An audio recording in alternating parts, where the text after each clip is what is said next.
tafaraka ray isika mianakavy eto amin'ny miaramonja MBS radio madame ity alakamisy 7 janoary 20 sy 20 ity ary dia anterina ny arabo ambampirarintso ho antsika rehetra tsy ankanavaka na ianao eto Madagasikara na ianao any ampitan'ny ranomasina ary dia isaorana ihany keo ilaina hary noho ny nanomezany antsika andro vaovao indray iaraka antsika mandritra ny ora roa mahery toy ny mahazatra ka ao anatin'izay no hitondrana famakafakana sy faneho-kevitra maro lafy momba ny fiainan'ny malagasy momba ny fiainan'ny Madagasikara ny atrehantsika menakavy amin'izao vanim-potoana izao ary ny rarina dia ny hoe mba haritra hatramin'ny farany isika amin'ny fanarahana an'izany fandarana miara-manonja MBS radio mada izany ka tsy hoe eny fotsiny na hoe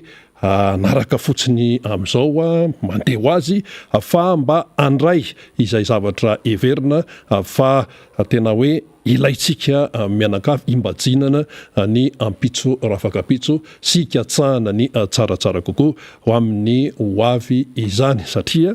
tsy misy hoe ndeha andanindany fotoana fotsiny na hoe andeha fotsiny amin'izao fa misy dikany daholo ny zava-drehetra apetratsika hatrany ilay fahendrena malagasy manao hoe ny mamy atelomy ny mangidy aloavy eny ary tompolasy tompovavy toy ny mahazatra eo ny namana faniry razafy dia eo ihany keo ny tenako izany mbola isy ihany keo ny mpisehatra hafa ao anatin'izany fandarana izany fa ny faniriana dia ny hoe mba afahantsika manaraka hatramin'ny farany ity fandarana miara-manonja MBS radio mada ity ny zavatra ambara tsy misy hoe vaovao tsy misy hoe zavatra foronina tsy misy hoe photoshop araka ny mahazatra antsika any amin'ireny tambajotra serasera ireny fa zavatra iainana zavatra misy tsy misy foronina fa ny azo ambara aloha amin'izao fotoana izao dia mbola tena hoe ao anatin'ny fiantrehana ny adi-piainana tena mamaivay ny malagasy ankehitriny adi-piainana izay azo lazaina hoe ny ampahany dia noho ny zavatra izay iainana izany hoe fa misy io zany isa-taona raha ny hoe vanim-potoana ny orana sy ny fahavaratra tahaka an'izao efa misy izay rehefa tonga io vanim-potoana ny fahavaratra io dia sahirana ny akamaroan'ny olona fa ny fahasairanana ihany koa amin'ny ampahany anankiray dia vokatry ny tsy fandraisana andraikitra izay tokony ataon'ny mpandray andraikitra sy ny ataon'ny hoe manana ny fahefana zany eto amin'ny firenena ka dia mahatonga ny tsikera isan-karazany ary me mahery vaika izany tsikera izany amin'izao fotoana izao ny tsikera sy ny fitarainana dia tsy tonga ho azy tsy mitombona mihitsy ilay lazain'ny sasany hoe manao tsikera botolo inona ny tsikera-botolo atao amin'izao zavatra efa iaraha mahita izao hoe misy tsy fandraisana andraikitra ao misy tsy fetezana ao amin'ny fanapahan-kevitra izay raisiny zany raisin'ny mpanatateraka mahatonga an'ity raha misy ny olana dia lasa fois 2 lasa fois 4 ilay olana satria vokatra ilay tsy fahaiza-mitantana sy ny tsy fandraisana andraikitra amin'ny tokony ho izy zany ka inona ny zavatra hitantsika lasa fanadiova-teny etsy fanaron-tsaronana etsy lasa politika atao hoe tefy maika etsy eroa no atao vonjivonjena etsy dia le fihetsin-dray ny ohatrany hoe manao domy ny everan'ny sasany izany hoe fiainam-pirenena izany dia lasa politika tselitselika no misy kanefa ny fandraisana andraikitra izany tompoko tsy ao anatin'ny ray andro na roa andro na herinandro fa tamin'ny vanim-potoana mbola tsy nisiny ny orambe dia efa ilaina ny fandraisana andraikitra dikan'izany ny fiomanana fa zao vao mikiropaka zao vao midiny etsy midiny ery inona ny mararenareo inona ny zavatra tadavinareo atonga izay hijerenareo fanga zany no atao hoe zavatra tena ilaina amin'ny toejavatra tahaka an'izao ilainy zay amin'ny ampahany fa ny fandraisana andraikitra hatramin'izay no tadiavin'ny Besomaro de mipoky izy zao amin'ity ranobe miakatra ity dia eo vao lasa atao hoe manadio tena ny atsy manadio tena ny ary mampalahelo de izao lasa ilay vahoaka sahirana indray no tratran'ny fitenenana mahery ataon'ny sasatsasany any ambadimbadika any ary misy eo anivon'ny atao hoe manana andraikitra eo amin'ny fitantanana ny firenena no lasa miteny mahery ohatra hoe firetra ny gasy inona ihany menomenomanareo zay efa manao an'izao zay efa manao an'izao zay efa manao an'izao raha amin'ny zavatra iainan'ny malagasy amin'izao tompoko ny asian'ny tongony ary efa tsy ho hitany ny sitrihan'ny lohany ary efa tsy hitany satria efa simba ny tranony ny entany potika ny fianakaviana maty mafy ane zany hoe mianaka tonga de miaraka maty zany ao anatin'ny indray mpimaso tena lay fahasahiranana zany efa tena mandifitra mihitsy amin'izao fotoan'izao dia mbola misy misamiteny any ambadimbadika any hoe mbola menomenona foana le boky malagasy menomenona foana ahoana moa izy tsy menomenona menomenona izy satria nampanantenanao an'zatsy izy nampanantenanao an'zaroa izy sinao zavatra mirentirety izy fa efa tonga saina amin'izay le olona dia manjary tonga saina izy zany dia mamoaka ny ao am-pony amin'izay ao moa misy karazana tsy hoe karazana fa faneho-kevitra izay nataon'ny olona zany teny rehetra teny ary tao anatin'ny izay ihany koa nisy ny fitsidihana nataon'ny mpitondra fanjakana tamina toerana anankiray tao Atsimondrano tao angamba izy iny dia tena ny teny mahitsy ilay rem-pianakaviana ho arahantsika eo rehefa avy eo fa zay aloha karazana savaranando ihany fa efa eto akaikoko eto faniry Razafy Manantany miarabanao tena koa efa niarabany ny olona ny mpijery sy ny mpiaino na eto Madagasikara na ny any ampitan'ny ranomasina fa tsididresaka fotsiny aloha zany no nataoko teo tamin'ny izay fanombohan'ny fandaran'izay fa mbola ho toizantsika ny momba an'izay rehefa avy eo satria ny zavatra miseho amin'izao tompoko dia zavatra tsy tongatonga ho azy fa voka-javatra avokoa vokatra ny tsy fahaizana mitantana no mahatonga an'izao toe-javatra izao ndahoary faniry eny ary de mamelona ny araba ho andrina sy ny mpiara-miasa amintsika rehetra atao amin'ny miara-manonja sy ny any amin'ny radio madamo zany miara-manonja miainga atao amin'ny MBS radio sy ny fahitalavitra ny any amin'ny faritra rehetrarehetra rina dia miaraba ny mpanaraka sy ny mpiaino antsika zany maromaro tokoa ny zavatra ho resahantsika androany rina na de mavesabesatra aza amin'ny fotoana satria somary nanao adidy amanandraikitra zay omaly dia somary teriterikely ny fotoana zany dia somary manao tsy de ampiampy kely zay ny resaka vatana zany eo amin'ny resaka rerahana zany fa miezaka foana moatsika zany tsy mananjotsika rina ho kivy tsy mananjo reraka ary tsy mananjo koa araritsika satria dia tsy maintsy mifampizara ny vaovao sy miresaka ny zava-misy eto amin'ny firenena de mila fitandremana be mihitsiny zany ny lafi-pahasalamana sy ny rehetrarehetra de azagaky nareo raha ohatra ka somary mahita ny endrika ndraindray etrony somary misy an'izay faharerahana kely zay fa miezaka ihany zany mampatanjaka ny vatana amin'ny alalan'ireo calcium sy vitamine sy ny magnésie sy ny rehetrarehetra sy ireo oligo-élément zany mba ahafahantsika mahazo an'izay tanjaka izay rina ahafahana foana mifampitafa ny mpijery sy mpiaino isan'andro san'andro zay ny amin'iny fa ny asa moa zany mandeha ihany ho amin'ny famonjena ny mpiarabelona de samy manao zay tandrifina ny fitondram-panjakana manao ny azy arak'izay adidina metrahany vahoaka azy de mandeha eto sy eroa izy midina amin'izay fomba hidinana izy de mahita eny amin'ny fidinana eny koa riny misy ny laverta tonga de mivatana n'le mpitondra fanjakana mihitsy ary de tohizo ihany le fidinana satria raha tsy midina etranyireny koa le mpitondra fanjakana tsy mahita hoe ay ve tena sahirany ty vahoaka ty ary mampiteny an'le vahoaka izy de le vahoaka koa tonga de miteny an'le laverta de ao amin'ny tapany faharoa tsika resaka an'izany rina miaraka ny député membre Benrina amin'izany tena hoe ny ao am-pon'ny vahoaka sy ny zavatra iaina amin'ny vahoaka no resaha mivatana amin'le mpitondra fanjakana de sakodiavatra ihany le mpitondra fanjakana. Zay inge ny ilaina an'le hoe ny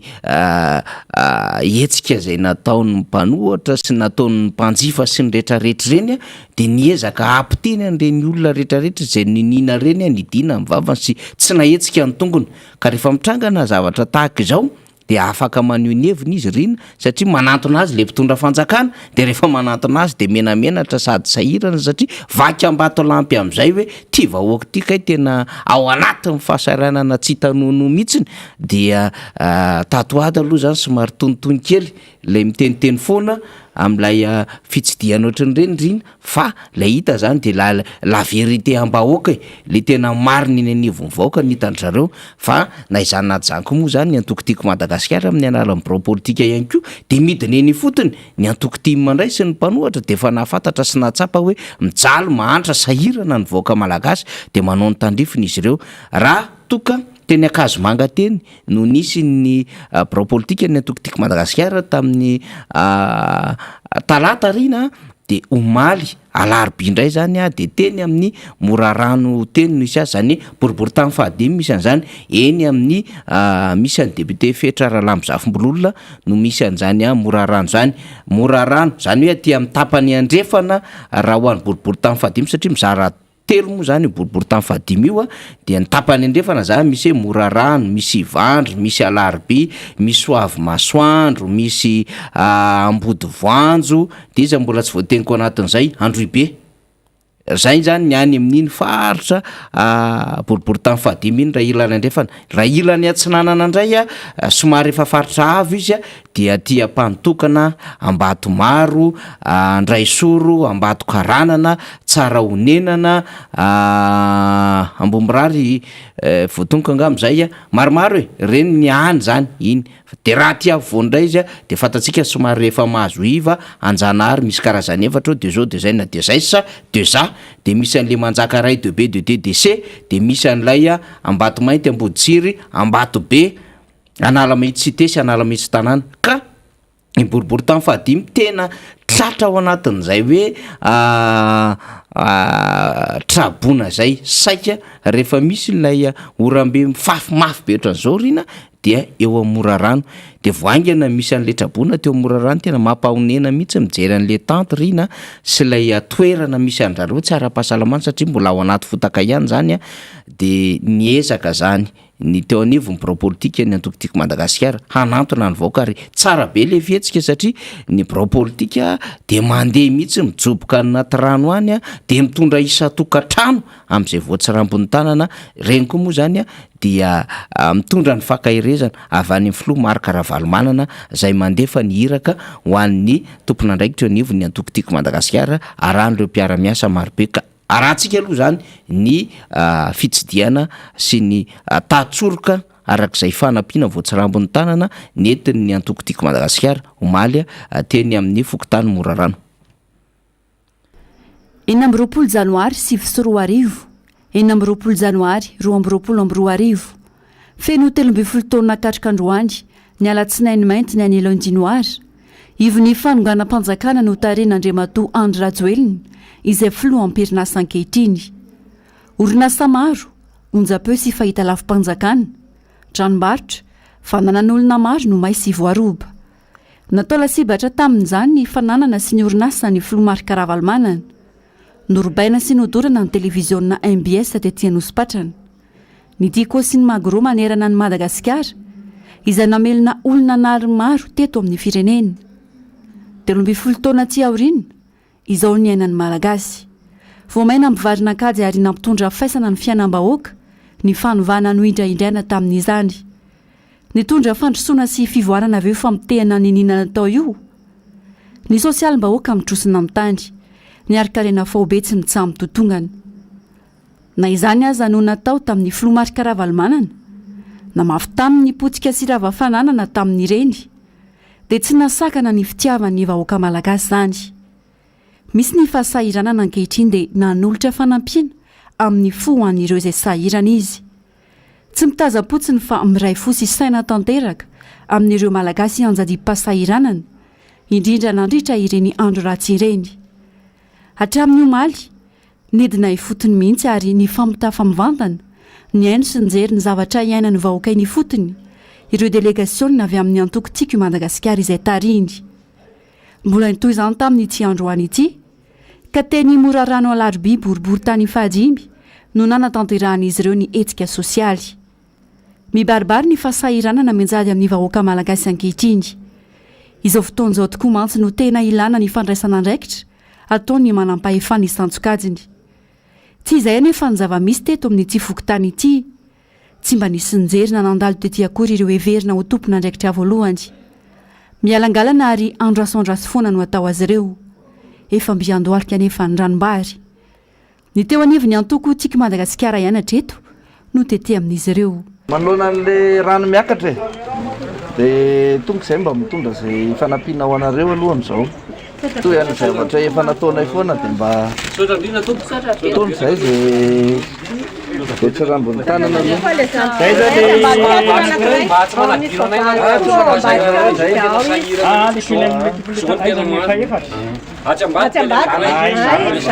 Zana fa manana tokantrano dia ambadika fa zay mipetraka. nanahoana ny rano efa nenidina Idina fa kely io zao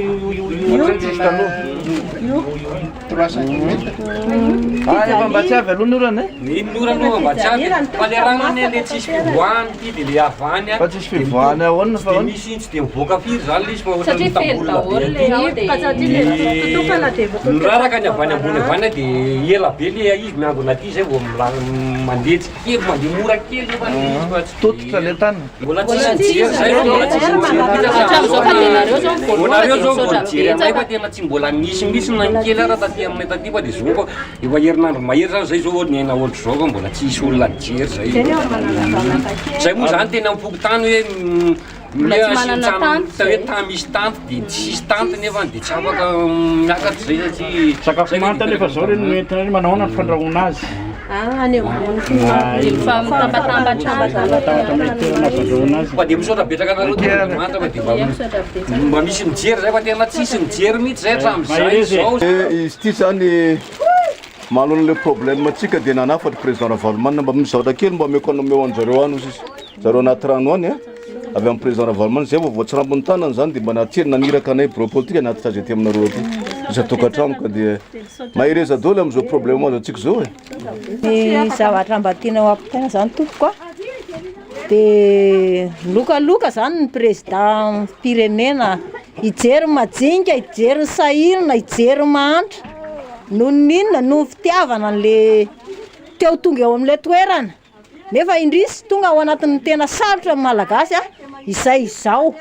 tsy fatantsony tena tsy hitantsony azonao birao angehitsy anaty saty birao angehitsy akakitsy ahoana ny tsy hitany any amora rano azonao no ninona no fitiavam-bola reo fatona karana reo azonao za aloha dia ena tsy tia karana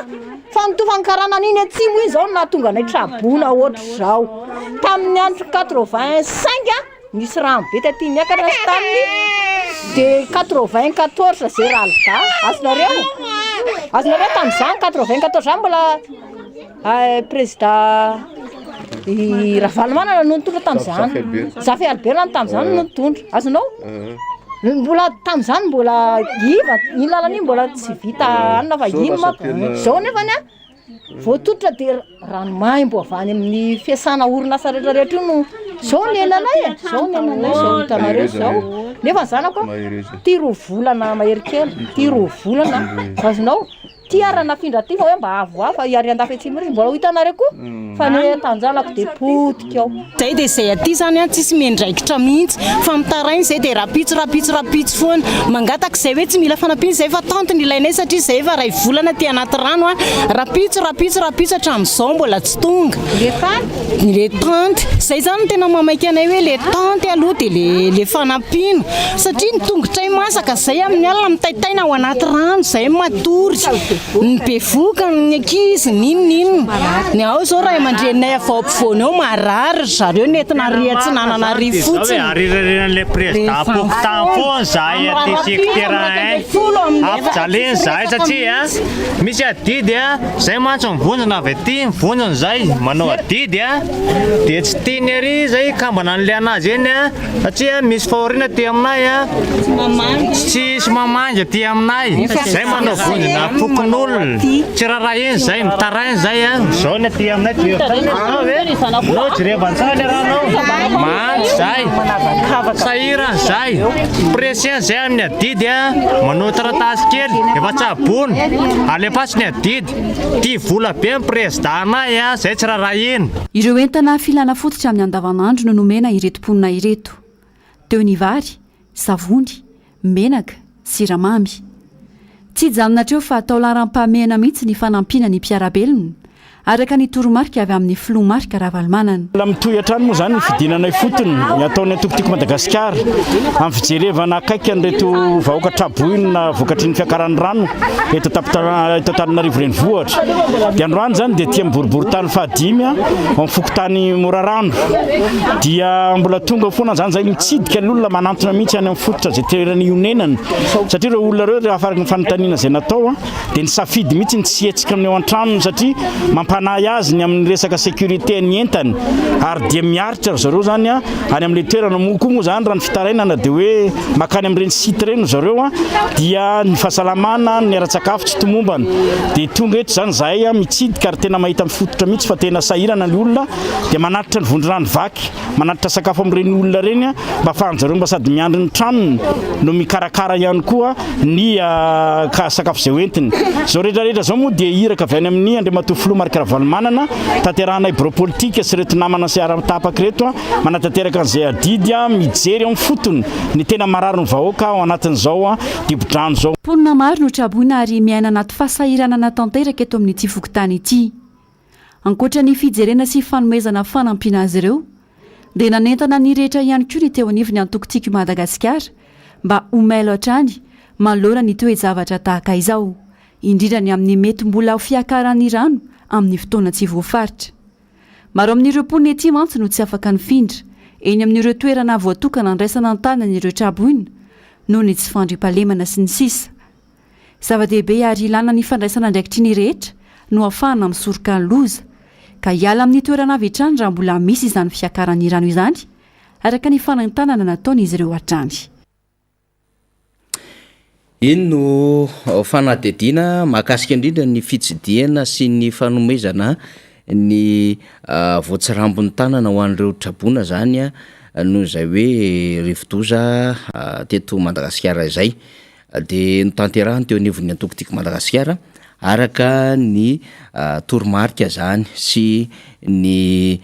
fampitakafatra fakahirezana avy any amin'ny filomarika Ravalomanana ihany koa mbola mitoy zany eo ampandrindrana ny toyany manaraka indray ny antokotiko Madagasikara zany amin'izao fotoana izao dia ampitaina amintsika arakaraka ny fivoaran'ny vaovao ihany ny vaovao samihafa zany. Efa somary nidina aloha zany na zany na tsy zany ny rano hoan'ny manodidina Antananarivo renivohitra sy ireo faritra zay nianjadiny zany rano be izany ary efa miezaka mamonjy ny toerana misy anazy ihany koa ireo olona zany zay tratran'izay hoe fiakaran'ny rano be ka tsy maintsy ny ala teo amin'ny toerana zay nisy azy ireo zany rehetrarehetra izany satria dia ny fiainana dia mitohy ny sanandro ary tsy afaka nipetraka amin'izao raha malagasy fa tsy maintsy mandeha mikaroka zay arapaka mijery ihany koa zay ahafahana mampiodina ny fiainan'ny tokantranony tsirairay avy satria inona moa no karoana amin'ity fiainana ity dia hoe mba hanana an'izay tanjaka sy fahasalamana izay ka nasarotra azy amin'ny fiainana eto Madagasikara ho porofontsika izany rehefa avy eo nasarotra azy amin'ny fiainana eto Madagasikara dia miezaka raha malagasy manao zay mahambety azy fa raha ohatra koa ka tsy misy mandray andraikitra fa iandry zay hoe fanjakana ny fanjakana moa zany dia voafetra ny azy any amin'izay mety ahafahany manatsara n'ilay imaziny ahafahany manao an'ilay fanamboamboarana n'ilay endrik'ilay andraikitra raisiny amin'izao fotoana izao ka raha ohatra hoe tsy maintsy tsy mifanitsy tsara amin'izay dia tsapa ihany izy hoe tsy de tena mametraka am'izay andraikiny any am'izay toerana andalovany ohatran'ireny ny fitondram-panjakana de zay zany mahatsara n'le hoe misy vondrom-pikambanana na antoko hafa ihany koa zany miditra tsetra efa maromaro a ny retsika any ambadika any a efa manomana an'izay fanampiana ny mpiray tanindrazana zany a fa anisany singantsika am'izany ohatra ny vehivavy vonina sa diaspora zany na ny VVSD zany a zay any ampitan-dranomasina efa manao ny fanangonana izy ireo a ny ahafana zany manampy ny mpiray tanindrazana ao anatin'ny tomo moa zany le hoe erikerika mahatondra drano ilo aloha zany tena erikerika mahatondra drano mihitsy iny zany arak'izay fomba fitenena zay fa eo am'le endrika le fanampiana ny fanampiana mandalo ihany fa mety anamaivana kely a an'ilay fahoriana isa-tokantrano sy le vesatra ilay fitadiavana isan'andro zany dia samba mitondra ny anjara brikiny eo mety misy hitondra lamba mafana mety misy hitondra akanjo mety misy hitondra koveta mety misy hitondra vilany mety misy hitondra vary a mety misy hitondra siramamy a menaka sy ny sisa de mitambatambatra reny a mba ahafahana aloha manodina kely satria lasa tsy afaka zany ho an'ny mpanasa lamba tena mampalahelo mihitsy satria lasa tsy afaka zany a manao an'le asa raiky ny tokony izy satria dia ao anatin'ny fiakaran'ny ranobe ihany koa tsisy masoandro miratra ihany koa dia tsy nampanasa lamba mpampanasa lamba teo aloha teo zany satria oram-be nandritry ny herinandro mahery dia very an'ilay asa kely satria ao anatin'ny ray andro iny mba azon'ireny mpanasa lamba ireny zara raha misy 5,000 isan'andro zara raha misy an'izany de fantatsika avy hatrany hoe rehefa tsy miasa zany zareo zany a dia tsy misy le vola raisina de voatery mamorona asa hafa eny anevon'ny fiarahamonina eny a de raha tsisy anefa za asa zay a de voatery hoe zay zava-misy iainana ao anatin'ny tokantrano no atao zany a mafy be le zavatra iainan'ny malagasy am'izao fotoana izao na izany na tsy zany nefa de efa any ambadimbadika andray le fiforonana rivo-doza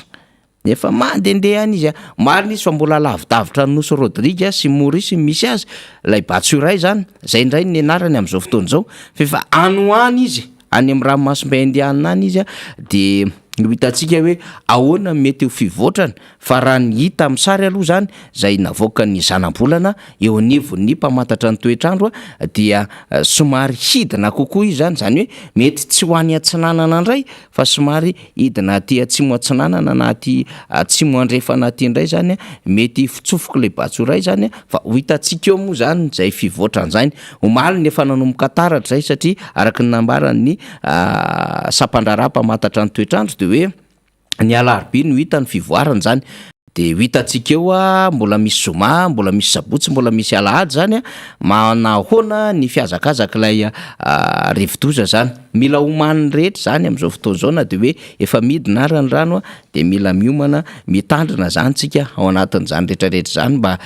tsy ho tratra n'le zavatra nisy a tamin'ity faran'ity zay mbola miaina le dega samihafa montsika am'izao fotoana izao ny am'izay ihany koa dia hoentitsika amin'ny fanazavana rehefa avy eo mahakasika ny ezaka zay mandeha any Moramanga zay ny any moa zany a dia fantatra zany fa nisy ny fandraisana andraikitra zay nataony teo anivon'ireo orinasa vahiny zany tamin'iny fampandehanana ny Moramanga iny de horesahantsika rehefa avy eo satria aleo zaraintsika daholo amin'ny lakiloso roa samihafa le izy mba tsy ho lakiloso tokana le zava-misy eto Madagasikara de horesahantsika zay rehefa avy eo horesahantsika hoy tsika ny profony vatana am'izay fahorim-bahoaka zay ihany koa satria de mino tsika fa anakambara ary handefa zay orona tsary sy oronam-peo ny zava-misy any ivelan'izay zany zay hoe hita eto atoerana moa zany fa hoe ivelan'ititsika tenena de hoe any amin'ireo tena misy an'ireo vahoaka amin'ny vatana zany araky ny dindinika zay hifanatona an'ireo tompona andraikitra samihafa ay tokoa rehefa ampitenenina le vahoaka rehefa mena micro de tena miteny ao anatin'ny fony ary tena tsy mitsitsy fitenenana de zay angamba no antony anakomana ny vava amin'ny vahoaka tsy amelana ny vahoaka hetsika sy hidina an-dalambe satria atahorana zay feon'ny vahoaka zay de rehefa le mandeha ohatran'ireny le tompona andraiky mpanjakana de mahita ny zavatra tsy fahita ary maheno ny zavatra tsy faheno de ahentsika izay alefatsika izay rehefa avy eo zany ankoatran'izay dia mila fitandremana ihany isika ny afaritra avo zany satria efa somary mandindindona ilay resaka zany mahakasika an'le hoe misy fiotsahany vato hoe fiotsahana tany sy ny sisa dia mila fahimalona trano foana satria zao zany nyendrikendriky ilay resaka fianjerana zany eo moa zany rehefa hoe misy orambe ohatran'izao zany dia zay zavatra mavesatra dia mitambesatra ao anatin'iny orambe iny zany dia rehefa tsy mahatosika izay zavatra mavesatra sy nitosiky ny rano zay zany reny bateria na tambo samihafa reny na reny tany na reny fakan-javatra miazona ny tany reny sy nofony tany de menjera zany zay le éboulement zany fa zay ihany koa zany ny mety hoe fisiny lay faharavan-javatra samihafa indrindrandrindra hatramina trano iny ao anatin'ny orana iny sy le hoe misy zavatra malemy eo zany tsy misy rano mikoka fa rehefa maina ohatran'izao ihany koa ao arinan'ny orambe de maina ny tany de iny koa izy lasa manetsika zavatra maro satria makaina indray amin'ny fotoana iny zany lay zavatra tany sy lay vato na le brika zay nilalovan'le rano be zany de somary makaina izy rehefa le maina ohatrin'iny de matetika zany le résistance an'le zavatra ao anatin'izay hoe trano io na mety ho tany io na mety ho vato io dia mihetsika zany de le fietsehana arakaraka lay zava-misy eo amin'le toerana anankiray ka raha ohatra ka mafy be le fietsehana de miteraka faharavan-javatra raha ohatra moa ka moramora le fietsehany dia somary misy fisura kely na tritra zany ao anatin'izany rehetrarehetra zany de eo mila mampamaila antsika tsy hoe maina ny andro amin'izao fotoana izao de rehefa maina ny andro de mety mieritreritra tsika hoe tsisy nininina fa efa milamina ny tanàna zany de nidina ny rano sisisy fa mametra foana fahamailona mba ahafahana zany mitandrina zany ny tsisy iny zay mety fahampitehana sy faharavan-javatra maro zay zany ny tsy maintsy hitandremantsika amin'izao fotoana izao zay ny amin'iny fa irina rabe mananjara moa efa vonimboninao amin'izao fotoana izao satria manana ny vahiny zay ho raisiny izy iara-dalana amintsika eto tena manasa antsika satria miara-manonja de miezaka trano mihitsy no mitantara sy miresaka ary mampita ny zava-misy sy ny zavatra tsara ho fantatry ny rehetra zany de anambahiny zany tsika izy moa efa nisy fotoana nandalo teto any fa niverina nandalo izy amin'izao fotoana izao de everitsika fa misy zavatra marobe azo ratovina amin'ny hevitra ambarana zany vahintsika zany efa eto rina miaraba rina miarabanao fandrony indray mito ihany ny fantarantsika araka zany araka ny nambara teo zany dia tonga ny mpisehatra anankiray eto amin'ny miara-manonja MBS Radio Mada Andriamato Randy Belson William fantatra ny maro amin'ny hoe raha Willy izy dia filoha nasional ny fikambanana Vato ary any amin'iny faritry Bonglava iny mbo milaza zany de hoe Tsormandidy any ny tena misy azy moa zany fa dia mazava loatra iresaka raharam-pirenena izy iresaka ny zavatra tsy tokony atao hoe mahavarim-barina antsika Malagasy satria misy zavatra tena atao hoe tena tokony ho fantatra mihitsy ary voafehy tsara manoloana ny fiatrehana ny raharam-pirenena ny resaka rafitra ny resaka anticonstitutionnel resaka ny fokotany resaka momba ny hoe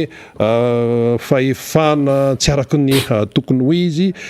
ny tsy fandripahalemana zany mbola kadohan'ny fahasaranam-bahoaka manoloana nyity rano be miakatra ity fanefaritra fa ihany koa dia misy olana hafa maina ny tany raha ny any amin'ny faritra atsimo izany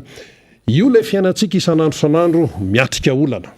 fiainana maha-olona fiainana amin'ny resaka fitadiavana isan'andro san'andro fa ao anatin'izay ihany koa dia tsy azo adonoana mihitsy ny resaka momba ny fitantanana amin'ny resaka hoe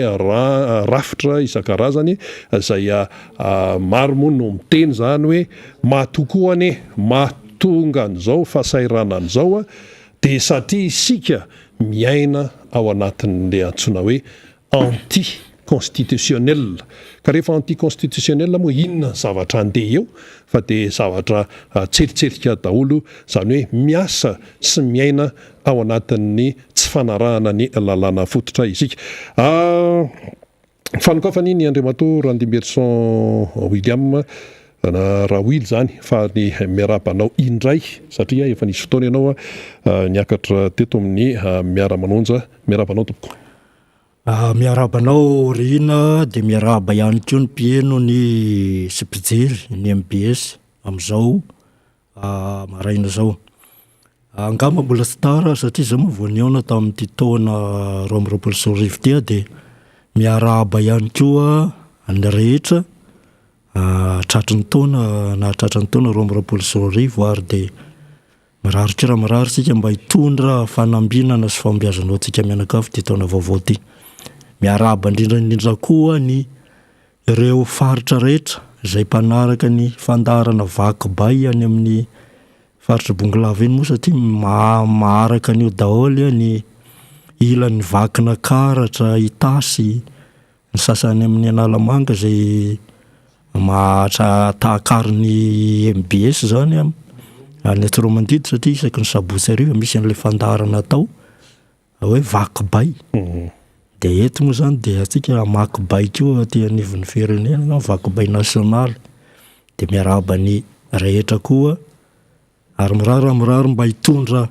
vokatsoa atsika zany ity dinidinika ity mba hitondra hevitra vaovao ezaka hitondra zavatra vaovao ny tena zay moa ny tanjon'ny fivato zany sy le vaky-bay anay zany dia hoe misy zavatra tsy de tenenina sy tsy de resahana eto amin'ny firenena dia ezahana iresahana reny zavatra hoe misy tsy sahy resahana nefa tokony ho resahana na hodina tsy resahana dia reny no vohitranay ombenimbeny satria everina fa zay no anisan'ny anjara brika hoentinay avy ao amin'ny fiarahamon'ny pirenena mikasika ny fiainam-pirenena zany. Tiako hazavaina fotsiny fiarahamon'ny pirenena dia tsy atoko-panohitra ohatran'ny fihevitra ny sasany azy fa mijery kosany ny zavatra tokony hoe tsy mety dia ahitsinay zany ary eo le manahirana amin'ny fihevitra ny sasany lasa klasena ohatran'ny atoko-panohitra dia izay no mahatonga anay hoe tsy mihafahafa rehefa manasy ianareo dia tonga zahay zay tsy mifidy tany hidina na hainao manjery hainy vaky-jery resahana zany fa dia miresaka daholo zay naiza satria ny firaisamon'ny pirenena dia tsy manana fiandaniana loatra ara-politika fa kosa mijery sy manitsy ny zavatra hiverina fa tokony ho ahitsy eto amin'ny fiainan'ny firenena. Ka izay indrindra no tadiavin'ny firenena amin'izao fotoan'izao tonga dia hoe vakina bay ozinareo rehefa mety dia mety rehefa tsy mety dia tsy mety. Tamin'ny fotoana izay nanaovana resaka savaranina any zany na ny hoe briefing tatsy ambadika tatsy ny rahana taminao dia mandeha tao zany resaka hoe ny mahatonga an'izao ny anisan'ny mahatonga an'izao tena hoe firenena mikorosofahana zao dia no ity resaka anticonstitutionnel an'ity resaka rafitra moa zany tafiditra ao ny tsy fanajana ny lalàna fototra ka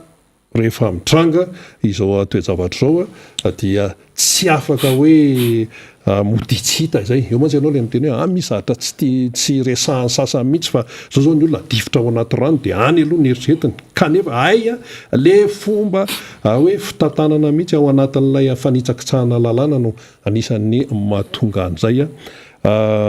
lafin-javatra malalaka be zay kanefa mafonja be io ianao ary anazava azy mieno zao ny olona dia hoe inona indray izay fanazavany Andriamatora Rahoily zay ary momba an'izay. Raha mahafantatra moa fa anatina fahasahiranana ny firenena ary isika dia raha mahalala fa anatina rafitra republikana sika 2024 zao tamin'ny taona 1927 raha niala tamin'ny fanjanahantany tsika dia niditra amina hoe sata republikana zany efa 400 taona sahady zay zany hoe mifanasaka amin'ilay fotoana nanjanahan'ny frantsay atsika nefa na firenena republikana atsika zany zavatra tsapanay nefa dia ohatran'ny tsy fantatritsika ihany hatramin'izao zany inona no atao republika satria amin'ilay firesaka ombienimbeny zao dia ohatran'ny hoe raha mieny tatoato mbola tsy vita ny fampandrosoana fa tokony isy ny mandat fanampiny ohatraohatran'izany sy ao anatina culture républicaine sy démocratique zany tsy ny olona iray zany tsy natao hoe vita ny ataony zay vao ialo amin'ny fitondrana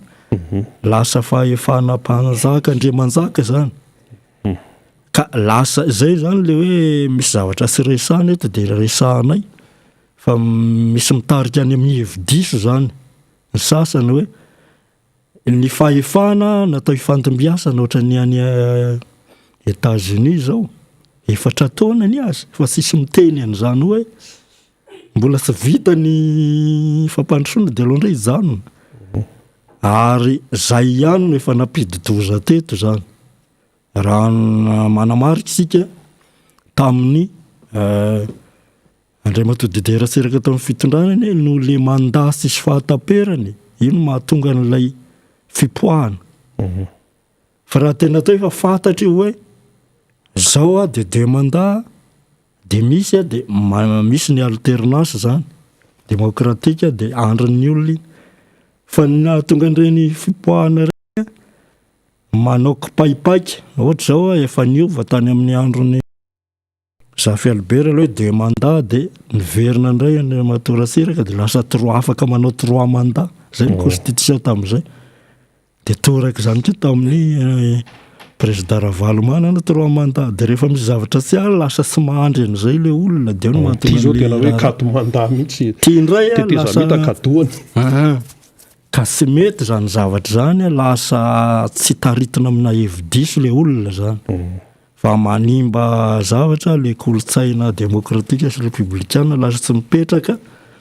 fa tsisy olona hoe ny fampandrosoana ny firenena tsy misy fahataperaka hoe mbola tsy vita dia tsy mbola hiala satria ny toe-tsaina républicaine dia eritreretina hoe ny olona rehetra io afaka mitondra firenena daholo dia aloha indray mba hanaova ny hafa araka ny safidy malalaka sy miala fotsiny ene fa rehefa vita ny atao malalaka tsara ny fifidianana dia zay ilany eo lany dia milamina le firenena sy asiana kipaipaika ny kiala bato sy ny zavatra mety hoe hitarika makany amin'ny fahavim-potoana ialana fa rehefa mandeha milala mahitsy dia tsy misy korotana eto ka zay zany no tiana ambara hoe tia resaka kivozina hoe zao mandat tia zany misy resaka tokony ho resahana eto akoatran'izay ary zao ny fotoana tokony hiresahana azy andao mba hiresaka rafitra amin'izay tsika indrindra fa reo mpanao politika ireo zany manahirana eny ny rafitra eto amin'ny firenena raha mijery ny lalam-pandrenana eo tsika ho resahako rehefa avy eo moa ny zavatra misy any amin'ny faritrany fa tena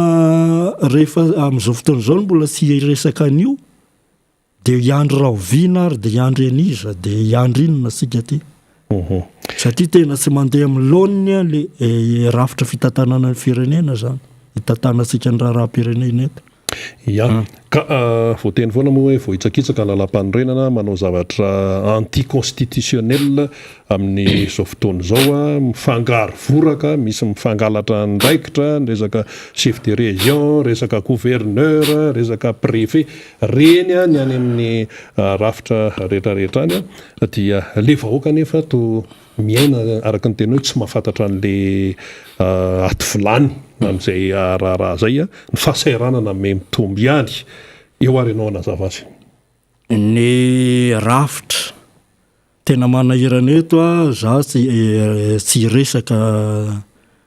hoe fisarahana fahefana aloha dia tsy misy satria raha tsika mahafantatra fa hoe ny fahefana mpanatanteraka mpanao lalàna ary ny mpitsara zany dia tsy maintsy arahana raha hoe manaraka ny sotoavina républicaine sika fa tsy misy zany eto fa tsy misy amin'izany ny teanao mpanatanteraka daholo ny rehetra zany zay no tena marina ary le mpanara-maso sy ny mpanao lalàna lasa tsy afaka manao ny asany tsony rehefa misisika ho mpanatanteraka raha tsy teny aho hoe ohatra zao tia resaka hoe CLD siady raha ny tena marina ny solombavam-bahoaka tsy tokony mitatam-bola zany mety hoe tsy mikirakira vola izy nray no lasa manapaka hoe mena teti-bola ny tantaran'izy io moa dia niainga amina 4-4 dia rehefa tsy azo le 4-4 dia lasa hoe meo vola ary zay mba ho tantaninay fa zay no mahalala ny filan'ny olona ny fotony tsy ahafantatra noho ny mpanolotsaina communal mihitsy nisy olombavambahoaka ny mpanolotsaina communal zay voafidy amina élection suffrage universel koa miaraka amin'ny ben'ny tanàna ka inona ny tsy hanomezana ny reny zao ny vola reny mivatana any amin'ny commune satria reny tena mahafantatra ny filany dia ianao député manara-maso ny fampiasana ny reny hoe mandeha amin'ny tokony ho izy sa fa raha vo ianao no misisika koa izahay indray no tena mahalala ny tatana ny lizo ty no atao fa tsy ry zany anisan'ny zavatra mahavoan'ny firenentsika daholo ka resahana zany na mety tsy tiany sasany resahana n'izany fa ny anay mahitsy ny fomba fiteny fomba société civile hoe tsy mety io ka ngoana zany sénateur ny tsy mba hitatana ndraiky oary raha mitazana nefa samy teny miera raho dia zay le fisarahany fahefana zay resaka fahefana mpisara ny fisarahany eto amintsika mbola baiko ny mpanatanteraka foana raha tsy resaka zao haute cour de justice efa ny teny nisy fotoana ny vahiniananay taminay nao manjery anankiray tany amin'ny efa taona lasa tany efa ny teny zaho tamin'izay hoe raha io rafitra ny haute cour de justice io dia tsy hiasany inona ny fanazavana nentinao tamin'izay ny fanazavana nentina le procédure fitorinany olona ambony hitanao hoe olona ambony dia lanina eny teny mierandray na ho tsarainy ty na sy tsarainy dia lasa ny malety dia anao iny raha tsy mahafeno roapatelo moa izay dia hoe tsy afaka zany tsy hiasa mihitsy io na ray azy io haute cour de justice io satria le procédure fisarana ny olona mpangalatra anaty fitondrana rehetra na manao ny tsy mety no asarotona mba hiteraka n'le tsy maty manoty eto amin'ny firenena ka zany zavatra zany mahapodika atsika daholo ahoana ny anarenana an'izany tsy misy miresaka an'izany iny fifangaroana fahefana ny mpanao lalàna lasa mitatam-bola ny mpitsara baikony ny fahefana mpanatanteraka mpanatanteraka daholo ny rehetra dia zay efa sika ao anatina sotoavina républicaine efatra ampienimpolo taona ny ainan'izany fa tsy fantatsika kory ny dikany tsy fantatsika afangaro voraka ka anisan'ny zavatra tokony resahan'ny mpanao politika zany ary zao ny fotoana tokony resahana zany fa rehefa akaiky ny élection présidentielle tsy tody amin'izany tsonitsika ary rehefa voafidika io zay président tsy miresaka an'izany tsoniko izy dia zay zany nanaovanay atsoava amin'ny mpanao politika eo ndao le resy jerena le firenena misy zavatra tsy milamina be dia be eto na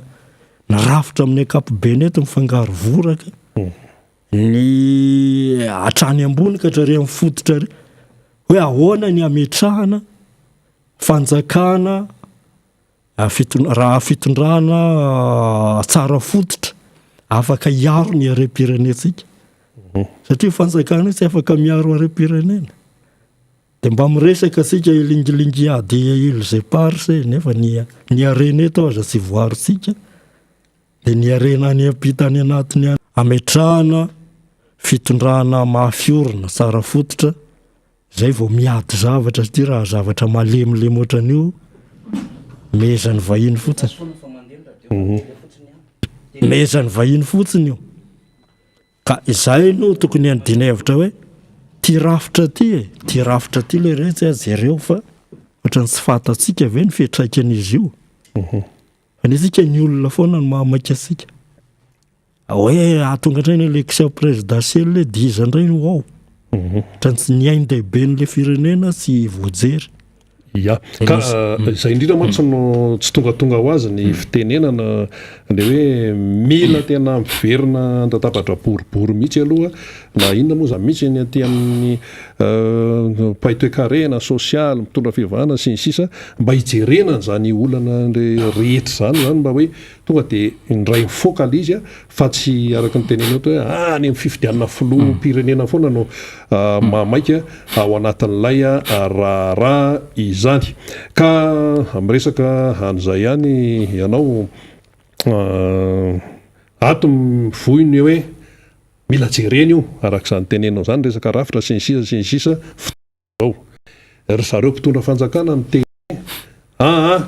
mandrasa fifidianana araka ny tenenao zany mandrasa fifidianana fa anareo mitady sezinareo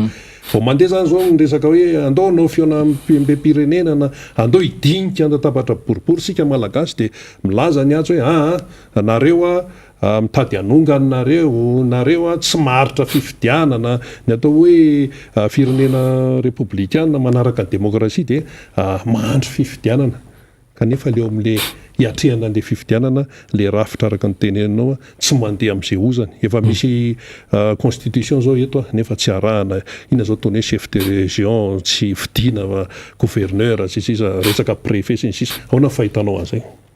io zao de tena olana goavana nateraka io zavatra iainana zany ny association fivato tarinay moa miasa amina faritra valo eto Madagasikara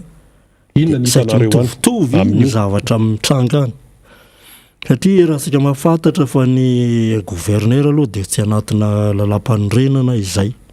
anaran'izay kanefa tena atao fa ny sisy mpiresaka koa fa ny préfecture koa ny tsy anaty lalam-panorenana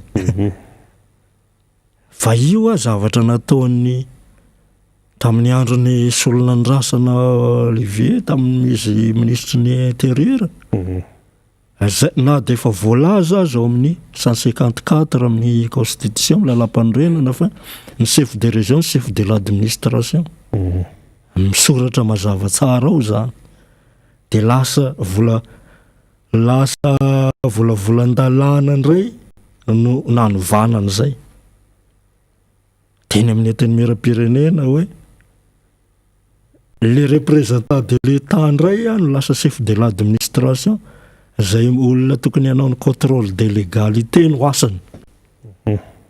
dizy indray no lasa chef de l'administration sady président ny OMC ao anivony chef le de région de eo zany fa mifanohitra rehefa teorina nanendry gouverneur ny fitondrana am'izao fotoana zao fa ny fahefana efa lasa ny préfet indray mahatsikaiky le zavatra eto amintsika le fanato lasa ny préfet le gouverneur nefa natsofoka ndray de ahoana zany ny asan'ny gouverneur zany lasa entrepreneur fotsiny nefa le gouverneur koa tsy misy super entrepreneur tsy misy conseil manangona vola mirestorina de manao zay ataony eo satria izy no sady mandidina omana ao amin'ny lalam-pandrena misy ny atao conseil régional na mpanolo say-paritra zay manapaka n'ilay vola ho tatanany gouverneur nefa tsy misy io zavatra adalàna ane no ataontsika eto amin'ny firenena de izy no mandidy de omana zay tiano atao no atao ary voalaza amin'ny lalam-panorenana fa ny député sy ny sénateur ao anatin'ny membre ny conseil régional io rehefa tsy misy zany ny conseil régional tokony hoe député sy sénateur farafaratsiny mba manapaka an'izay zavatra ataony zay no mahatonga ny adiny député sy gouverneur matetika ny nivona région efa nanontany député zay nanontany sénateur fa tsisy de zay tiano ataony eo ny ataony de mifandona amin'ny préfet am'izay le fahefana satria lasa no atevena indray le fahefan'ny gouverneur taty aoriana de tsy fantatra de hoe ahoana izy zany hoe ny préfet no chef de l'administration nivoana région sady président ny OMC i gouverneur io membre tsotra ao anatin'ny OMC na organe mixte de conception amina nivona région fa ny président ny OMC baikony fangarovoraka ao satria le fahefana politika zany atao amin'ny gouverneur raha vao mihetsika mahery eo anao de efa miala na ohatran'izay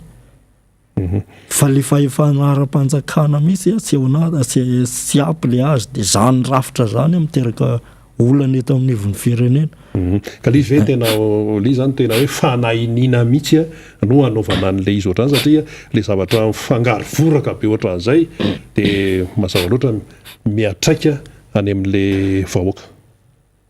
Miatraika any amin'le vahoaka satria tsy fantatra ohatrany hoe iza le fifangaroan'ny fahefana io rafitra io any tena raha voany tsy mandeha milona no dia tsy zavatra mety eto. Zao anatin'ny rabe sisa olana be ny fiarahamonina le rafitra ato nefa mifanjeva.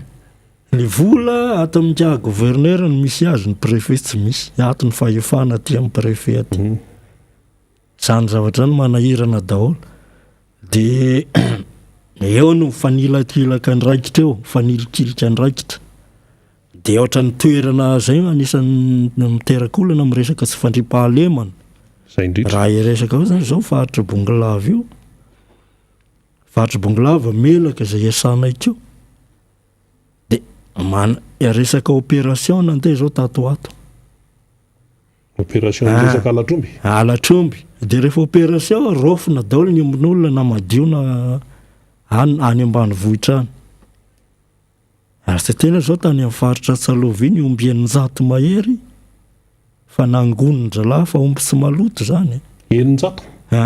Betsaka zany. Tsy misy zay miaramila sy ny ireo mpanao opération reo. Angonina hono dia ahoana inona ny procédure amin'izany? Sahala hoe atao contrôle dia omby avy aty Tsalovy reo entinao any mainty rano no atao contrôle. Fa efa halatra zany. Efa tsy araka ny lalàna ve zany ny fahitanao? Tsy ara-dalàna zany fa halatra ara-panjakana fa napara-pahefana. Dia ohatran'izay keo ny eo Tsiromandidy zao misy omby 500 mahery keo misy olana. Ahiditra forera le ombin'olona dia tazomina ela ao dia hoentina ny etapina ambohiby ihany le omby dia miverina dia verina zay namaty le ombin'olona avy eo. Misy olona anankiray manana omby 100 mahery nitabatabahina tamin'ny ena manjery hoe narahana amin'ny hélicoptère ny kia gouverneur nitarika tany dia tratra le omby. Oviny zany tany amin'ny volana juin 2021 zany. Fa isika miteny zao tsy mbola azon'ny tompony omby io. Zany ny fanaparam-pahefana misy. Fa ahodikodinao dia tsy ampy 20 tsony ny ombin'olona sisa amin'ilay 100 mahery.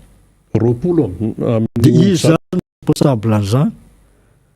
Dia zay fivato dia miteny fa tsy amelana moramora io fa na iza tompona andraiky na gouverneur na mera dia tsy maintsy ampandehanana ny fitsarana ny raharaha.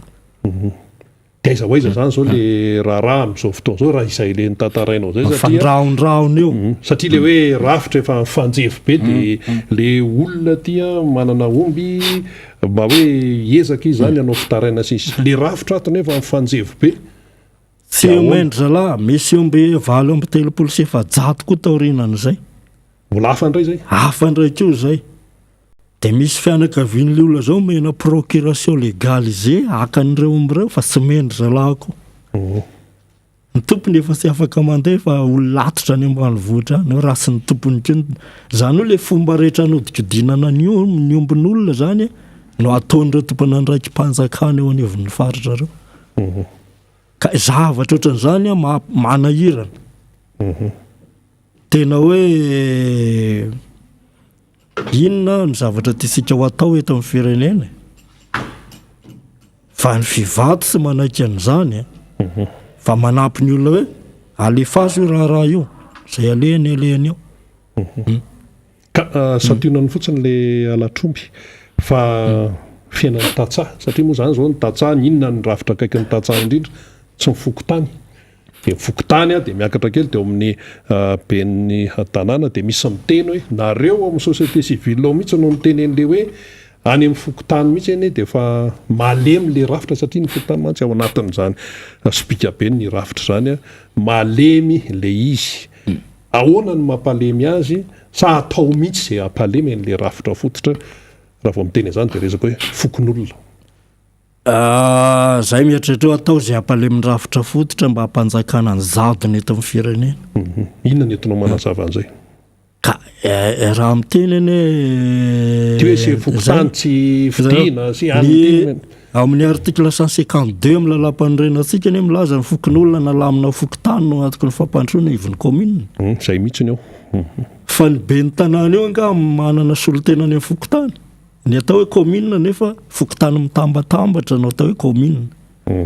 solotena mpanjakana ny fokotany eto Antananarivo zao fokotany 50 am'izay dia tsy ampy zany le zay no manairanay foana nireo mpanao lalàna reo jereo le resy ty zavatra fa tsy mety na misy sefim-pokotany dia sy vosolotena ny délégation de pouvoirana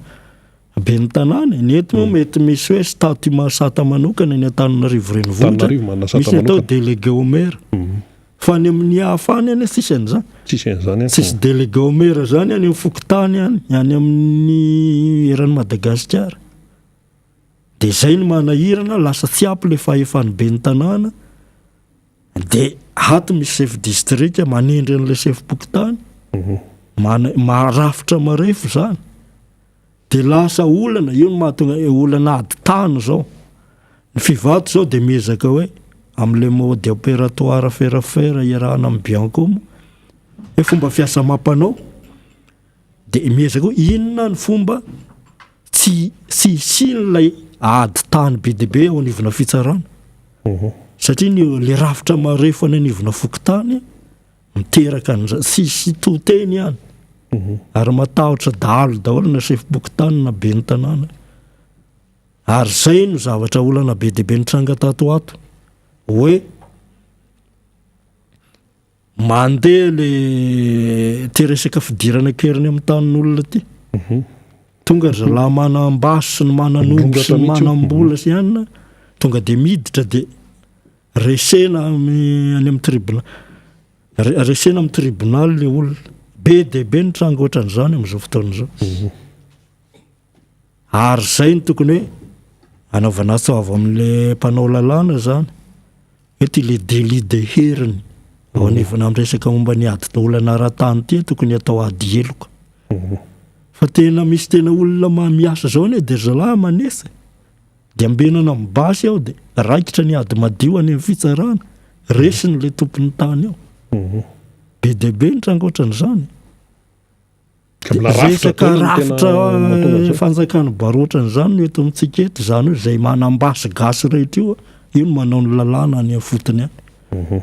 dia matahotra an'io na chef-pokotany na be ny tanàna ny président conseil communal dia lasa manome rariny azy dia zay no atom-pisinay fivato hoe tsy hijery fotsiny zavatra ohatran'izany kosany fa foazona ny olona andray andraikitra resaka corruption sy lazaina tsony kolokolo sy ny fanodinany zavatra isan-karazany mana fahitanao an'ireny harem-pirenena nivoaka nivelany tsokoloko volamena zao hoe ka zay le tenenitra anao hoe le rafitra eto a marefo tsy afaka rafitra ny mahatonga an'io hoe azonao atsaina moa ranga zany hoe le tratra tany Comore farany zao dia hoe fa 180 hatramin'ny septambra tonga amin'ny anina 220 dia ny Comoriana mamelesona dia zay rehetra tratra io nga mbola nisy polisy tetina tratra fa ny any velany daholo Afrika Atsimo hoe Seychelles Comore voareny aloha no resahana sita fa ny akoatra zay tsy dia zay le hoe misy rafitra tsy manjary ny eto amintsika ndao resahana zany zavatra satria ianao tsy ho tafavoaka misy raha sy le harem-pirenena aloha ny voaharonao zay zany ene tenin'ny filoham-perinasa amin'izao tany amin'ny fampelezan-kevitra hoe raha sy ny arenety no hoentina mampandroso tafavoaka fa ny fisamborambola amin'ny anina tsy mampahatra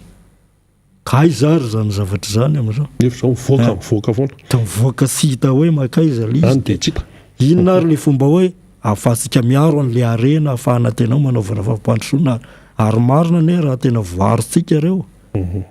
dia tafavoaka tsika fa zay le tena fototry ny olana eto ahoana ny arovana an'ilay harem-pirenena le mampatanjaka an'le rafitra afahana mifehin'le arena misy zany zay ny faon'le olana eto tokony hanasiana ady hevitra be dia be le rafitra manahoana ny tena ho atao eto nivona firenena ka zay indrindra mantsany hoe fotoanan'izao zay anao a fotoanany anaovana adevitra izy koa tsy hoe adevitra fotsiny hoe de adevitra de hoe any de tsy hita tsika malagasy koa mantsy indray rehefa tonga am'izay le sehatra de hoe miadevitra hoe de avy eo le izy a any de tsy hita fa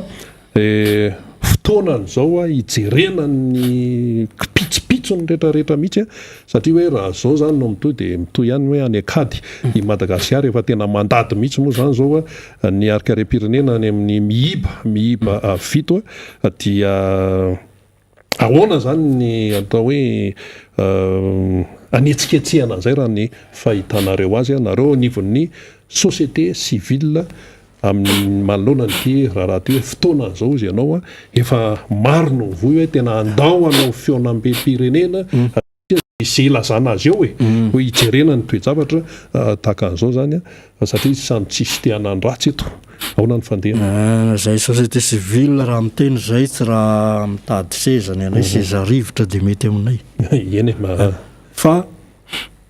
ny zavatra tsy mety eto amin'ny firenena kosany tsy azo je odi tsy hita de zay no mahatonga anay satria foazona le vahoaka tsy mpiraharaha io lasa efa tsy miraharaha daholo masiny olona hoana no ahatonga azo hoe olona tompona andraikitra tompon-draharaha eto anivona firenena nandrio resaka mikolokolo io zao te zay tena edivanay mafy de mametraka rafitra zay miainga avy any amin'ny fokotany sy commune any hoe observateur local observateur communal sy régional zany de misy structure mazava ka rehefa maro anisany mpanara-maso any eo ne fantatra daholo izany manao inona eto fa matahotra ny olona de ny anay fivato zany ahoana zay tsy manaraka an'le ataony be koa azy amina anina fa miefena rehefa manao fitoroana fa neny fanohitra am'izay kina ianao tsy hitendry avy eo tsy appirofo de sy tratra ihany le olona nenay avy de ty zay fa tena tolonypena de zay no hoe etaninay le olona anana fahasahina fa tsy miefena ianao nefa hitory nefa hitady vavolombelona aza ho atao zavatra misy tsy mahay amin'ny loana eny zavatra mahatratra rehefa avy eo tsy hisy pirofo olona dinona ny dikan'izany tsy misy zay tsy mampanisany tsy mampanteny ady mikolokolo eto ane miafotaka foana na miabetsaka ny karazana organisme manao an'io fa miamidina ihany zany resaka kolikoly sy ny fahalovana zay mahapotika ny fiainam-pirenena eto amitsy eny ary maranantsika za raha sy amitenantsika satria mbola hiditra eo ihany koa ny mpisehatra manaraka ny député Mamy Rapendrina hiaraka amin'ny faniry Razafy Manantany inona no entinao zany amitenana azy sy hoe tsara amafisana manoloana an'izay raha izay amin'ity resaka hoe rafitra sy ny anticonstitutionnel manjaka eto amin'ny firenena ty ny amin'ny tianako azy a de tena latsaka katerena ny firenentsika ny resaka fanaovana fotodrafitrasa na infrastructure de taranja ray ihany amin'ny fampandrosoana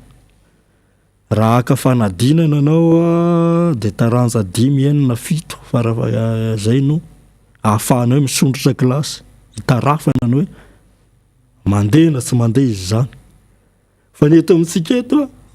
tadiavina ohatra hoe le fotodrafitrasa teatiafana RCSI zany no fampandrosoana téléphérique zao na fahitana azy téléphérique de io moa de fa hita reny ady hevitra fa ny fotodrafitrasa hoa asa ataon'ny mpitondra andavanandro reny fa tsino no atao hoe fampandrosoana akory fa hoana ny fiainan'ny olona raha mba nihinam-bary ny telo isan'andro ve ny olona anina de zao mahoana raha mba nihinan-kena indray mandeha isan-kerinandro zao impira ny ahoana mikasika ny asa ahoana mikasika ny resaka sosialy ny fampianarana ny fitsaboana sy ny sisa zavatra ohatran'izany ny jerena amin'ny fampandrosoana fa sery teto maly tsy nisy nanara-penitra de zao misy eto de ka tsy avily amina zavatra ohatran'izany zany a fotikio a de tsy ho tafavoaka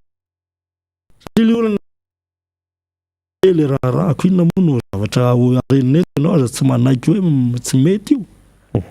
de zay le hoe anairana ny ambopony rehetra andao jerena le hoavin'le firenena fa tena latsaka kady le Madagasikara tsy mandeha miloana fanaparapahefana ny resako tao ny ambanivohitra any manao ny ataony daholo io rehetra io ka tena tsy mety a iatsonan'ireo mpisehatra rehetra na ara-politika na amin'ny fiarahamonimpirenena na ny mpitondra fivavahana sy ny sisa tsotra sisy anavahana andao izay tady hevitra anarenana n'ity firenena ity zay mizavatra ohatrany hoe anaovana iatso avy sa tena potika zany any amin'ny tontolona fisarana tontolona fisarana zany zay mampikaikaika vahoaka amina toerana valo faritra valo esan'ny fivato fa tena mampiteny moana ny zavatra misy koa anaty anivon'ny fisarana mila jerena daholo zany ahoana ny responsabilité ny mpitsara rehefa manao ny adalany ny zavatra tsy mety fa tena tsy misy zavatra renina be dia be eto amin'ny firenentsika anaovana atso avo atsika rehetra zany zay tsara sitrapoka zay angamba no amaranana ny dinidinika sosotrandroany meserina fa de mamerina ny fisaorana anareo zay nanasanay ary ezaka ihany moa hitondra n'izay zavatra azo hoentina ty raha fa misy ny zavatra tena hoe tokony ho resahana de mamerina ny fisaorana anareo mpijery sy mpieno koa ny MBS amin'izao maraina misandratrandro zao fa de azakivitsika mandeha ny raharaha mila mijery zavatra samy mitondra ny traikefany anavotana sika nyity firenena ty zay mba irarina fa de makasitraka indrindra amin'ny fanasana to iany tompoko isaorana Andriamato Randibertson William fantatro ny maro hoe Rawily nitondra famelabelarana teto amin'ny miara-manonja MPS Radio Mada ambava homana ampomeritreritra ary zay indrindra ny tena ilaitsika mianakavy satria izy zany zao de teo amin'ny atao hoe société civile fiarahamonim-pirenena mahafantatra zavatra maro any amin'ny toerana isan-karazany any eto amin'ity Madagasikara ity dia zava-dehibe ny fahafantarana ny toe-javatra tahaka an'izany sy fandrosoana vahaolana ihany koa fa izy ity tsy vitany hoe eto fotsiny de hipetraka eto fa ny vahaolana tsy maintsy atolotra zava-dehibe ny teneniny teo ny amin'ny firesana zany hoe andao tsy misy anavahana andao hiaraka hijery ny vahaolana amin'ity firenena ity izay atao hoe tsy hiditra angamba ao anatin'izany sehatra ny hoe efa tena hoe fiarahana tsy misy anavahana zany atao hoe fandiniana ankitsim-po atosika ny fitiavan-tanindrazana fa tsy ny fitiavan-tena na ny fitiavana manokana dia tena hoe efa zavatra hafa mihitsy izay fa rehefa diniana zany zao fandehanan-dravitra amin'izao fotoana fandehanan-javatra amin'izao fotoana zao sy ny hoe manahoana zany rivotra mitsoky zany eto amin'ny firenena dia hita hoe ho an'ny olona zay mandinika tsara mikatsaka ny hoavin'ny firenena mikatsaka ny hoavin'ny taranaka dia araka ny teneniny Inga Rawily teo hoe tsy maintsy jerena daholo ny zavadrehetra andao zany ifampidinika manoloanan'izay toe-javatra mitranga eto amin'ny firenen'izay fa ity tsy vitany hoe zao fotsiny na vitany kisafosafo fotsiny na vitany hoe tselitselika fotsiny efa betsaka zay tselitselika zay tompoko fa inona ny vokany eo ihany tsika fa ny tena any amin'ny fototra rehetrarehetra any mihitsy de mila jerena dia miakatra izy zany hoe mahasana ny fiainan'ny malagasy amin'ny akapobeny mihitsy izany mba atongavana any mba hoe fandrosoana sy mba tsy ho afa-baraka ny firenena malagasy raha mihoatra amin'ny firenena anivelany efatra ambinipolo taona na repoblika antsika amin'izao fotoana zao kanefa de io zany mbola memikorotsaka io ihany ny fiainandra malagasy amin'izao fotoana izao araka ny nambara teo hiditra eto ny solombavambahoaka ny Madagasikara voafito tamin'ny alalany tiako Madagasikara tao amin'ny distrika ny Ambohidratrimo Mamy Rabenirina izy ihany koa moa sady sekretera général ny tiako Madagasikara sady questeur fahatelo eo anivan'ny Atenimera amin'ny pirenena namana fanira zafindray no hiaraka aminy ao anatin'ny fanoizana ny fandarana miara-manonja MBS Radio Mada dia mino izahay fa dia mbola aritra tsara mihitsy ianao zany anaraka an'izany fandarana izany araka ny nambara teo hoe izay rehetra ambara eto dia mba misy atao hoe tolotsaina na bagazy ihany koa hoentsika mianakavy zany miatrika an'tia raharaha ity ndao ary fanira zafy manatany dia misaotra ny vahintsika moa tsika Rawily zay avany amin'iny faritry Bongolava iny tsy hoe avany amin'ny faritry Bongolava iny dia tsy manakambara fa manakambara ary ny zavatra nambarany teo amin'le hoe resaka fanitsahana rafitra fanitsakitsahana lalam-panorenana tsy fahaizana mitata amin'ny endrika mitatana amin'ny endrika fakatoavan-dalàna sy ny hoe tena fametrahana zay tena tokony ho ataon'ny mpitondra eto anivon'ny firenena fa lasa manao asa tselika zay tena ngeza be mihitsy nambara ny Rawily ny araka tamintsika teo ary heverina fa tokony ho matetitetika le fivahinianana ohatran'ireny satria misy aretsaina sy misy fatsakana hevitra maro zay tokony horatovina ho zaraina amin'ny rehetrarehetra ohatran'izay ny fomba fijerina société civile any amin'ny sehatra misy azy any ary tena manara-maso ny fiainan'ny firenena zay le izy hoe tsy voatery mpanohatra ny olona miteny ohatran'ireny fa misy zavatra nefa tsapany ary iainany ary zay ny fampizarana amintsika dia nentina teto amin'ny miara-manonja zany hevitra sy zany fomba fijery amina olo-pirenena sy amin'ny fiarahamonim-pirenena izay mbola mitony fandarantsika ary eto indraytsika zany dia resaka ny raharaha-pirenena amin'ny endriny rehetra indray zany dia efa vonimboniny ataoko aketo ny solombavambahoaka ny Madagasikara voafidy tetsy amin'ny distrika Ambohidratrimo efa nalefantsika mo omaly tato anatin'ny miara-manonja ny fitsidiana zay nataon'ny député Mamy Rabenirina zany teny amin'ny distrika zay nalany azy satria anisan'ny tratrany ranobe ihany koa zany distrika Ambohidratrimo zany miainga avy aty Ambohitrimanjaka dia mitohy tany amina faritra rehetrarehetra tao ambadiky zany distrika zany satria mandalo ny ekipa moa zany ary misy nandrea tany ihany koa zany toerana zany miarabanao monsieur le député dia tafaradalana eto indray zany tsika amin'izao maraina zao miaraba fanira zafy miaraba Rina Rabe miaraba ny namana rehetra ao amin'ny lafiny teknika ao fa indrindraindrindra miaraba ny mpanaraka ny fandaharana rehetra arapaina tratra ty andro ity ary mirary ny fahasalamana ho antsika rehetra amin'izao fotoana izao mafimafy ny adevitra mahakasika an'ilay fiainan'ny firenena raha zay ngamba no hoe anomboantsika azy député Mamy Rabenirina fa mialohan'izay satria maromaro ny zavatra ho resantsika androany efa liana dia liana reny koa ny mpiaino sy ny mpanaraka ny amin'ny hoe tantaky ny ahoana indray no fanehoan-kevitra eton'ny député Mamy Rabenirina fa tia an-tankely fotsiny marina fa efa nalefa tamin'ny vaovao izy iny dia netoika teto miara-manonja inona zany ny zavatra azo resahana aloha Mamy Rabenirina ny amin'ny zava-misy any amin'ny distrika Ambohidratrimo zany efa nidina ve ny rano manahoana ny trabony efa mba nisinisy ny jery ihany ve akoatra ny fandalovanao tena toerana aiza ho aiza ny zava-misy zany ho ana Ambohidratrimo zay nalany anao député Ambohidratrimo araka ny ahafantarantsika azy ny distrika Ambohidratrimo amin'ny ankapobeny dia tena mivelatra be amin'ny lafiny velaran-tany satria raha any amin'ny 70 kilometatra miala eo amin'ireny vohitra ny distrika ny ataontsika hoe ny farany avaratra ohatra raha zay ny hitondrantsika azy zany hoe mbola any amin'ny 30 kilometatra ambadiky ny tanàna ny Talatany Volonondry ary mandalo ny Talatany Volonondry ny lalana raha ho any amin'izany commune farany avaratra zany dia ny farany atsimo ary amin'ny commune Fiadanana Atsimikopa zany Atsimikopa moa misy le commune efatra Ambohitrimanjaka Mahereza Ampangabe dia Fiadanana efa mifanolotra amin'ny Ambohijafo sy Alakamisy ny Fenoarivo iny zay raha jerentsika ny alavan'ny distrika Ambohidratrimo fa raha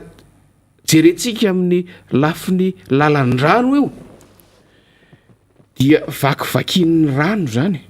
ny distrika Ambohidratrimo satria ny rano rehetra avy any amin'ny ilany avaratra sy atsinanana Tananarivo dia miditra amin'ny lemaka lanihery iny izay mandalo ny lemaka misy ny commune Meromandroso amin'ny district Anambohidratrimo sy ny lemaka misy ny Ambatolampy Tsimbafotsy araka ny voalazako teo mitety any laniera iny dia mivarina amin'iny lemaka Mbomanarina rehetrarehetra iny dia avy eo indray mifandray amin'ny Kiopa rehefa ty amin'ny itsiny Ambohitrimanjaka ty dia mifandray amin'ny Kiopa sy Mamba ary Andretany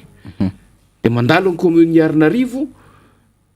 amin'ny tapany atsimo zany izy andalovan'ny commune Ambohitrimanjaka ampahany amin'ny commune Apangabe fa amin'ny tapany avaratra Kiopa izy andalovan'ny commune Arinarivo Ray Manontolo andalovan'ny commune Mahitsy rehefa avy eo amin'ny faritra be Vomanga iny dia mifarana ny farahantsana ilay farahantsana zay fatatsika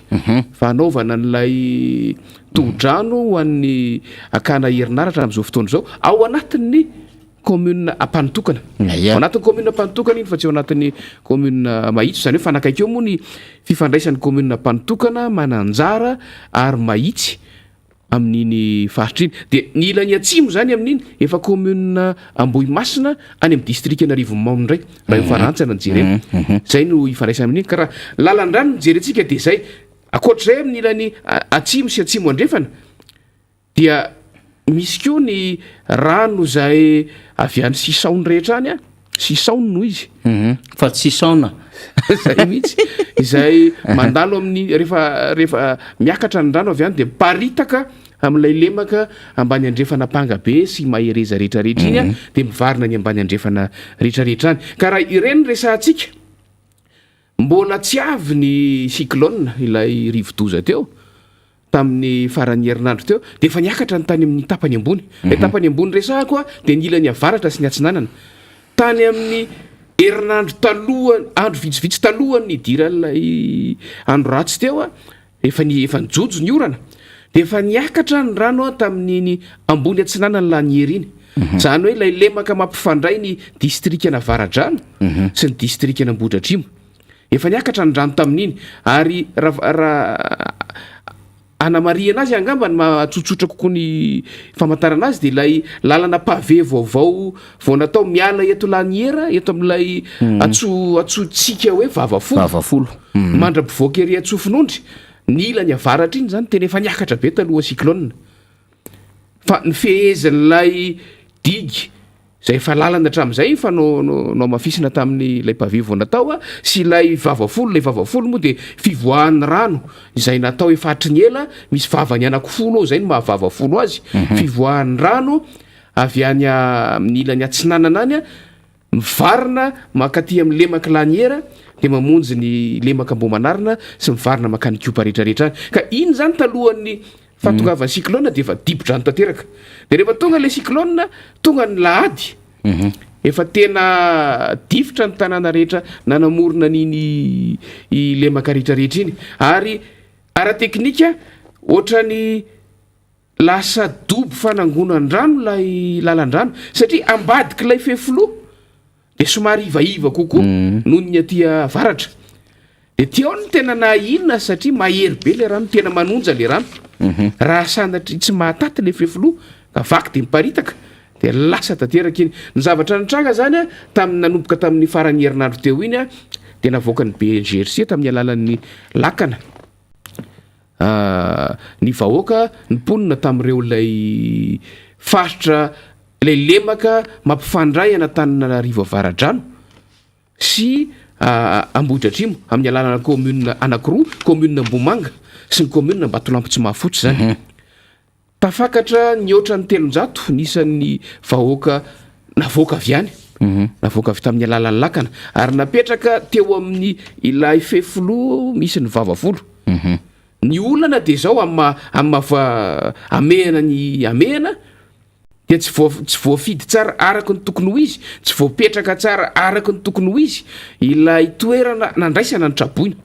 fa nasorona avy any anaty ranontany ilay vahoaka dia napetraka teo amoron-drano zay no azony lazana azy tonga ny alahady hariva hatramy 5 ora riva mbola tsy nisy azo nandraisana azy teo tany amin'ny raiky amby folo alina ny alahady zay vao tonga ny tranolay le tanto zany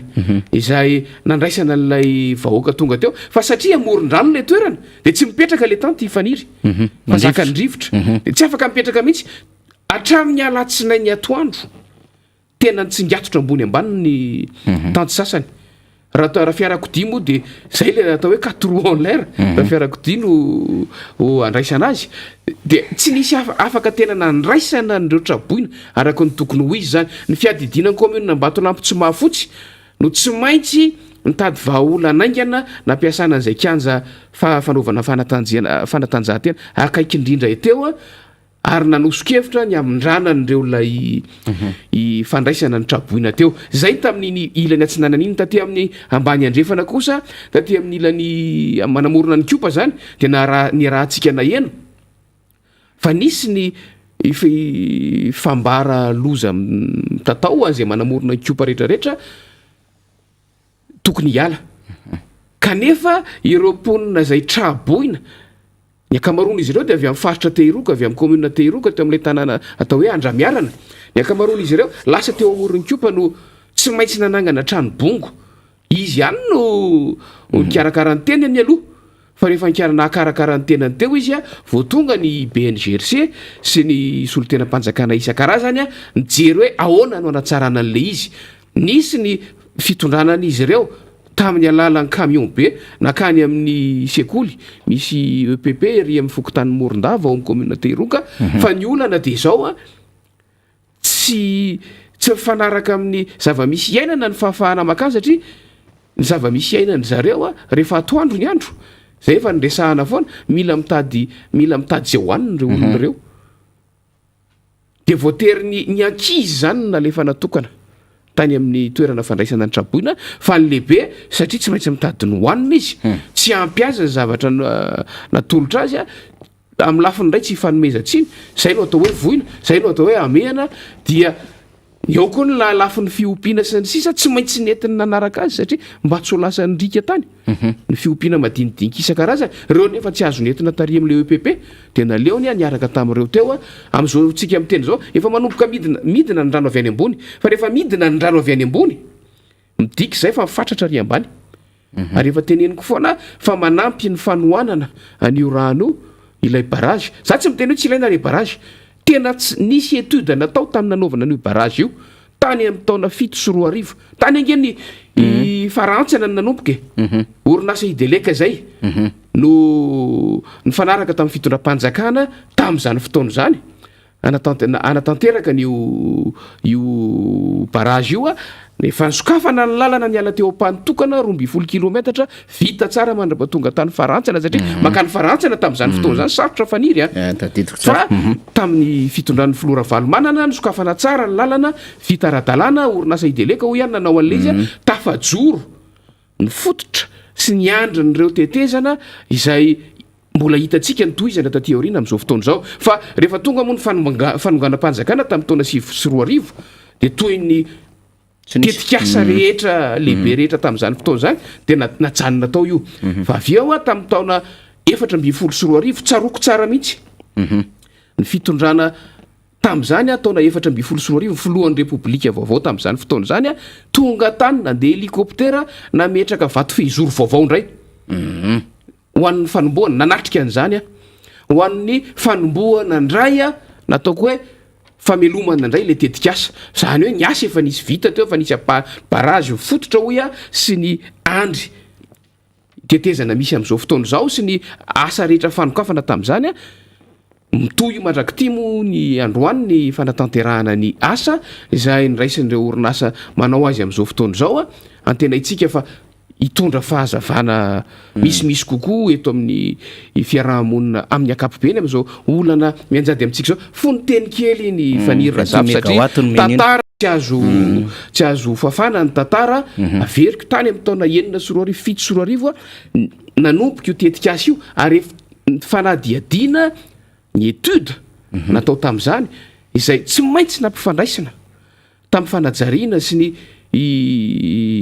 assainissement taty Antananarivo renivohitra dia nyfandraiky tamin'izany zavatra zany ary amintsika miteny zao tsy maintsy atao no mise à jour amin'izany zavatra zany a raha tiana ilamina fivoahan'ndrany eto Antananarivo renivohitra sy ny manodidina.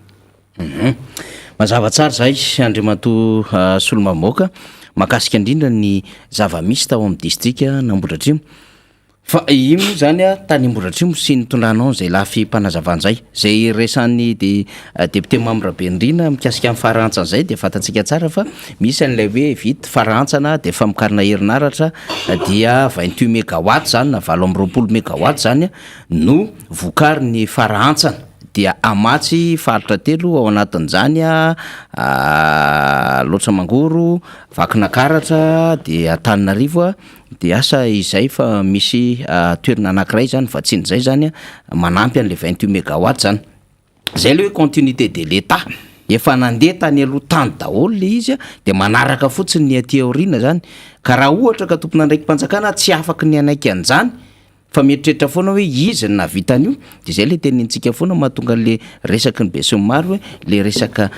dedaka zany de manimba zavatra be satria ilay principe an'le fanjakana républicaine mihitsy sy ilay endrim-pitantanana an'le fanjakana mihitsy no simba ao anatin'izany raha vao tsy maika an'izay hoe fitohizany raha raha-mpanjakan'izay avelantsika eo ny amin'iny fa Ambohidratrimo fa tonga de nitohy taty Atsimon-drano ny adevitsika député Mamra Benrina de taty Atsimon-drano zay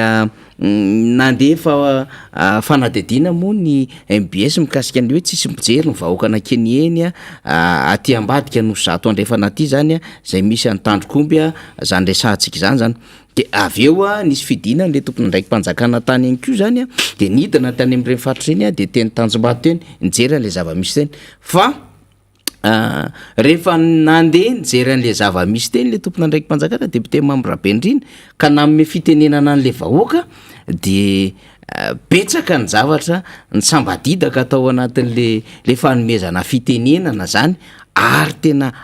ty vahoaka malagasy ty rehefa ampitenenina zay nitondrantsika ny adevitra de tena manakambara tokoa ary tena tsy miolakolaka mahitsy miantefa amin'ny olona zay iantefana le niantefana nefany de le filoham-pirenena zay tsy taiza fa rometatra mialan'le olona ny kabary de alahantsika zany ty orona tsara ity de samy meny tsara zany tsika lay fahatongavan'lay filoham-pirenena teny Tanjombato zay nijery an'le zava-misy le nambara zany fa hoe manantona ny vahoaka dia miresaka mivatana ny vahoaka de hoe notsika kely iny ny zava-misy teny atoerana tamin'izany. Ery misy Elemia arabaina aloha anao atanga tamodorano ary misotranao koa za tahin Jesosy ne anao ka isorana atsany anao mba ho tafita avy anao ary amin'izao misy Elemia va hita président sotranao koa zay togeto miaraka amin'ny misy Elemia ka isorana daholo zany nareo Andriamanitra ne mimbanareo fa zao misy Elemia zao ny filoham-pirenena hitanao fijalian'olo leto zao misy vary masaka tototondrano aty misy tototondrano inona ny veloma vahoaka eto président tsy vaky lohanay mihitsy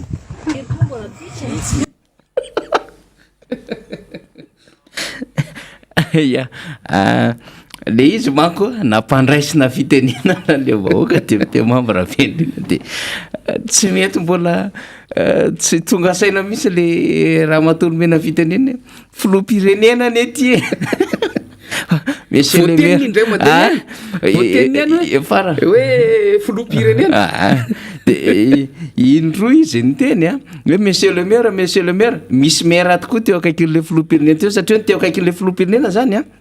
de ministre ny polisy taty amin'ny sisiny taty akavia de ny filoham-pirenena de mibe ny tanàna ny Tanjombato dia ny DG ny BNGRC io zany ministre ny polisy ry de mbola sy mandefa nina ro tsika de reo zany lahatra teo mbola sy tonga saina mihitsy zany le remim-pianakaviana hoe président ty fa de monsieur le maire zany zany zao midika fa mbola misy communication mbola tsy mipasy mihitsiny zany tonga any amin'ilay le vahoaka zany de monsieur le maire fa rehefa nandeha amin'izay le adevitra de président tsy mivaky lohanay mihitsy ozy izy nefa le président eo akaikina roa metatra miala azy eo député membre Berlin iny zany a tena mafy no le toraka kiraro sy le toraka atodina azo amin'ny Macron zavatra ohatran'ireny mafy be de lasy loha asaina veriny technicianina kely a le séquence kely le zany mba mihaino tsara le vahoaka zany a indrindrandrindra le farany iny zany satria iny tena message mihitsy iny a le président zany efa matonga izy hoe mijery an'le vahoaka ay le fijerin'le vahoaka tena efa misy zavatra niango natao anaty tao averina kely ngena mana technicianina eny misy elemiana arabaina aloha anao atonga tamodirano ary misotranao koa tainy jesosy ne anao a ka isorana iatrany ianao mba ho tafita avjelianao ary am'izao misy elemiana hita président sotranao koa zay togeto miaraka misy elemiana ka isorana daholo zany nareo andeamanitra ne mimbanareo fa zao misy zao ny filoham-pirenena hitanao fijalin'olo leto zao misy vary masaka tototondrahanao aty misy tototondrahanao inona ny veloman'le vahoaka eto président tsy hovaky lohanay mihitsy vahoaka eto président tsy hovaky lohanay mihitsy vahoaka eto président tsy hovaky lohanay mihitsy de iny a rehefa jereva anao anatin'le vidéo officiel an'le homme présidence député membre Berlin nesoriny zareo iny nesoriny iny zany tapahany iny zany fa de le resaka ny folony nalefa zany ao anatin'iny député membre Berlin mba tsara ihany tolana fanazavana za aloha vao nahita n'iny voalohany de nametra-panontaniana tamin'ny tenako hoe sangisangy ve ty sa tena izy hoe montage ve ty sa ina fa rehefa tena nandeha le izy efa proof hoe ny raha nahita hitapoko hitapirenena fa tena zavatra nitranga iny ary araky ny voalaza anao teo fa nirazafy a proof ny fisin'ny zavatra tazon'ny olona ny ampo any reny rehefa tonga fotoana moany azy a de mivoaka le izy misy endrika na rafitra anankiray miverina ao an-tsaiko de ilay endrika fomba fiasa eo anivon'ny anteny miram-pirenena solombavambahoaka miaona mivantana amin'ny gouvernementa zany hoe zay le ataontsika hoe rencontre zay le ataontsika hoe fiaonana mivantana ataon'ny parlementa sy ny gouvernementa fa iny zany iny fiaonana de hitantsika iny de tena fiaonan'lay soloniny am'le fiaonana anivony anteny miram-pirenena mantsy solombavambahoaka misolo tena vahoaka de ny gouvernementa misolo tena ny fahefanam-panatanteraka amin'ny akapobeny a iza no lehibe ny fahefanam-panatanteraka filoham-pirenena ngeny lehibe ny fahefanam-panatanteraka zany hoe tsy misy mpisolontsony zany tamin'ny sary hitantsika iny fa ny vahoaka sy ny filoham-pirenena no mifanatrika mivantana mifampita hafatra mivantana tsy misy filtre tsy misy miafiafy tsony fa tonga de mivantana be ny afatra de reny ny zavatra hitantsika faniry ary mety hoe ny taty anivon'ny fitondram-panjakana ny nanoman-javatra satria raha ny vidéo tena nivoaka voalohany ange mbola misy ohatran'ny reportage kely eny ambony lakana zay de miditra elakelatrano zay de ny filoham-pirenena no manao ny resaka ny reportage zany eny ambony lakana ohatrany hoe manao ny asa-panao gazety angamba ny olazako azy de zay sary talohany iny fa iny moa ny tena niverimberina tao anatin'ny tambajotra fa raha ny sary feno jereo averintsika de misy an'izay fiomanana be fiondranana anaty lakana sy sisa ny resaka teny ambony lakana rehetra zay nandeha talohany iny mandra-patonga teny amin'iny tanànana akenieny iny zafady de ambodirano any amin'ny commune Tanjombato de hoy aty hoe ny fitondram-panjakana no nanana fotoana kely ny omanana sy nanomanana niny fionana mivantana teo ampitondra sy mivahoaka eny fa ilay ponina fijeriko azy a tsy ny omana fa numera ny fantany zay le fahefana eny fotony numera ny fantany a hoe tonga ao numera zay ny tonga ny apototsofony ary angamba tsy fatany mihitsy ny endriky filoham-pirenena matoa fa manatrika azy eo mbola numera ihany ny asesy ny efa tenenina azy mihitsy hoe io nge ny filoha de hay de ataony an'izao fotsiny tanany hoe filoham-pirenena fa mbola miteny rehefa hiteny izy za monsieur le président ilazantsika hoe amin'ny zavatra tsy homanana sy tsy ampoizina oatra ireny no ahitantsika ny tena zava-misy marina sy ny any am-pon'ny olombelona ary amafisiko fi ny any am-pon'ny vahoaka fa indrindra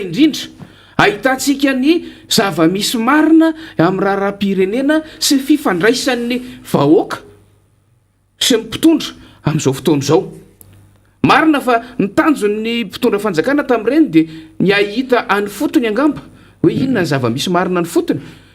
fa mihoatra noho izay zavatra hita mihoatra noho ny zavatra nantenain'ny fitondram-panjakana ny zavatra hita fa anjarany tsirairay mandray tandrify azy anjarany tsirairay raha mahay ny atao hoe fitarihana sy ny fitantanana tsirairay dia samy mandray araka ny tandrify azy sy manitsy araka ny tokony ho izy ny zava-misy fa ho atsika mpanaramaso ho atsika mpitazana ho atsika mpandray anjara ihany keo anatin'ny fiainam-pirenena dia mahita mihitsy hoe tena mampalahelo le zava-misy fa reny ve fomba fijerin'ny vahoakany raharam-pirenena dia ahoana zany no andraisan'ny mpitondra fanjakana ny zava-misy fa manamafy indray mandeha ny zavatra resantsika teto nandritra ny volana maro reny zavatra reny fa nihirina zafy manatany hiditra lalindalina kokoa amin'izay tsika rehefa avy eo fa alefantsika ihany aloha fanadiadiana président tsy mivaky lohanay mihitsy ozy izy i bebe masika mihitsy bebe eo akaiky ny président eo dia ny président moa amin'ireny zany tonga dia misy message raisiny reny tena tsy mivaky loha mihitsy ve enjana be reny zay nyteneniko hoe mafy noho le toraka kiraro sy resaka atody tamin'ny Macron sy le toraka kiraro nahazo any George Bush koa reny zavatra ohatran'ireny satria le izy tena mipita mivaky any amin'le tompona ndraiky mpanjakana fa ny zava-misy any koa dia avy niana taty Antananarivo zany ny filoham-pirenena dia nakany Moramanga dia rehefa tonga tamin'ny Moramanga ilay filoham-pirenena any koa dia nahita le zava-misy amin'ny vahoaka ary naheno sy nahafantatra ihany koa dia arahantsika indray zany ty député Mame Rabendrina vahoaka Moramanga solotena zany no ny teny vitsivitsy izy ireo fa anisany napietsi-po ny fomba fanehoany reto ramatoa anankiroa hevitra reto ary ny tantarany ny zava-misy mivatana zany an'le filoham-pirenena za tompoko dia marina anarako manano tena tranonay zao tamin'ny sabotsy alina nidirany rano tranonay rehetrarehetra tambadika ato fiainy rano daholo tsy mba daholo fanananay in'izay koa fampirera fa elany nangetaheta ty resaka aminao hoe mba jerere vahoaka sy sarim-bahoaka manano tena zay vitsy zavatra ohatsy tsy azonay manondro antsony tsara zay sady za tsy nahazo tosokavana tsy nahazo vahatsy tsy nahazo andray fanampirenana alefanara tena malahela filoham-pirenena apino za io filoham-pirenena mamay moto voangana tsisy apisa filoham-pirenena raha mbola kilakinao zay apisa mampalahelo mazana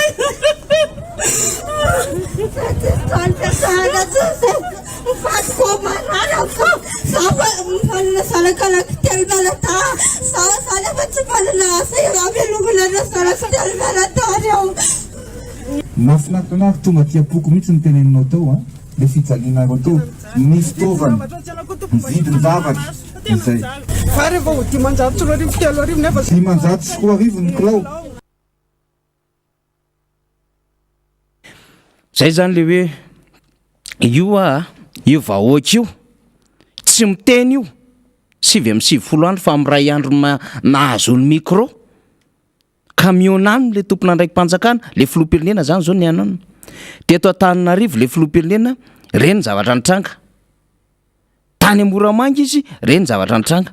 mazava tsara mihitsy le kikika sy le tomantsy le taraina le rem-pianakaviana teo député Mame Rabendrina sosialim-bahoaka mba jereo tsy zaka tsony ny vidin'entana dia mbola niteny izy ny amin'ny hoe 500 sy 2 arivo sy 3 arivo ariary ny kilao vary fa le filoham-pirenena tsy niheno an'le 3 arivo ariary fa 500 sy 2 arivo zay ny teneny dia nanome solution an'le vary izy moa amin'le 1000 ariary iny moa efa mahazatra iny zany ohatrohatran'izay ny zavatra resahany zany hoe rehefa le manao an'le terrain tokoa le fitondram-panjakana dia tato ato zany efa le zavatra iainan'le olona mihitsiny député Mame Rabendrina ny hitany reny zany le fomba namehezana an'le olona tsy hiteny tsy haneho hevitra na amin'ny fomba hoana na amin'ny fomba hoana na io amin'ny alalan'ny lalana zay mety hanaovan'ny fihetsiketsehana na io amin'ny alalan'le hoe tena misy fanehoan-kevitra amin'ny RNM sy TVM ka misy vahoaka tena mandray anjara fitenenina mihitsiny fa nitapenana ny vavan'ireny olo ireny de rehefa midina am'izay le filoha de lasa ohatrin'ireny ny vidona ny tonga any aminy satria tena miteny mivantana mihitsy le vahoaka hoe ny sosialim-bahoaka jerevo le fanjakana nefa miteny stable anie io hoe teny efa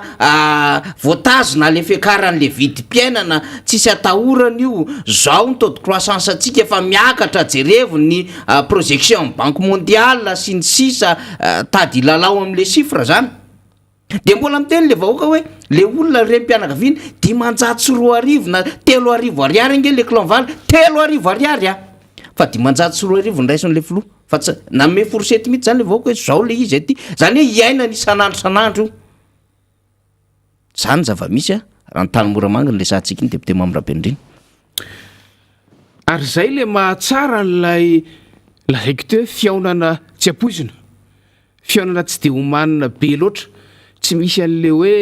ferana ny maketo tomina ny makary fa tsika moa zao anaty amehana anaty voina de zay ny zava-misy fa raha iresaky tsika hoe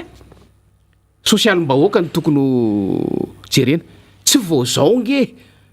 no mivoaka zay resaky zay fanira zafy efa antaona ny sika no efa nyteny hoe raha ny fomba fandehan'ny raharam-pirenena sy fiatraikan'ny krizy ny fanjakana moa tsy nentina anaiky mihitsy hoe tanaty krizy tsika atao anatin'izay taona vitsivitsy faran'izay de efa tokony sosialim-bahoaka hatrany hatrany no nyjerena na de tsy tokony ho zay ara no raha andavanandro ny fanjakana fa tokony apakatra ny toekaren'ny firenena apakatra ny vau de vie na ny lentan'ny farim-piainan'ny vahoaka tsirairay avy apakatra ny fahefa mividin'ny vahoaka tsirairay avy ny resaky tsika teto herinandro vitsivitsy lasa zay hoe namoaka ny stat hoe mbola tsy mahatratra 100 ange ny fiakaran'ny vidim-piainana de hoy isika teto hoe tsy ny fiakaran'ny vidim-piainana nge no jerena fiakaran'ny vidim-piainana io iainana eran'izao tontolo zao io ho an'izay tsy mahafe azy de tsy maintsy miakatra io fa ny fampakarana ny fahafahamvidin'le vahoaka no vahaolana aingana indrindra amin'io fitadiavana vahaolana no tokony ho jerena zany hoe nangataka tsika tam'izay za mihitsy ny nangataka hoe navoaka anareo ny tarehimarika mahakasika ny fiakaran'ny vidim-piainana fa mba avoay ny tarehimarika mahakasika ny ezaka ataon'ny fitondram-panjakana amin'ny fampakarana ny fahefa mividin'ny vahoaka amin'ny fampakarana ny karamafarany ambany araka ny efa nampanina tenaina amin'ny fampitomboana ny asa ho an'ny vahoaka sy ny sisa sy ny sisa raha ireny no ny mason'ny fitondram-panjakana tsy tonga tam'izao tsika na misy an'izao voina izao azy fa efa tena ataoko hoe mifanindro be loatra efa misesisesy be loatra ilay vona hanika reny ny zavatra mitranga aiza eto ambonin'ny tany firenena azo isaina amin'ny ratsan-tanana no ahitana an'ireny hoe tonga ny mpitondra fanjakana de gogogogo sy ranomaso no hitsenan'ny vahoaka azy fa amin'ny akapobeny ary nahito Madagasikara ary zay le tenengo hoe rehefa tsy apoizina rehefa tsy homanina le fionana de miseho ny marina fa rehefa homanina le fionana de toraka voninkazo sy fiombiana isan-karazany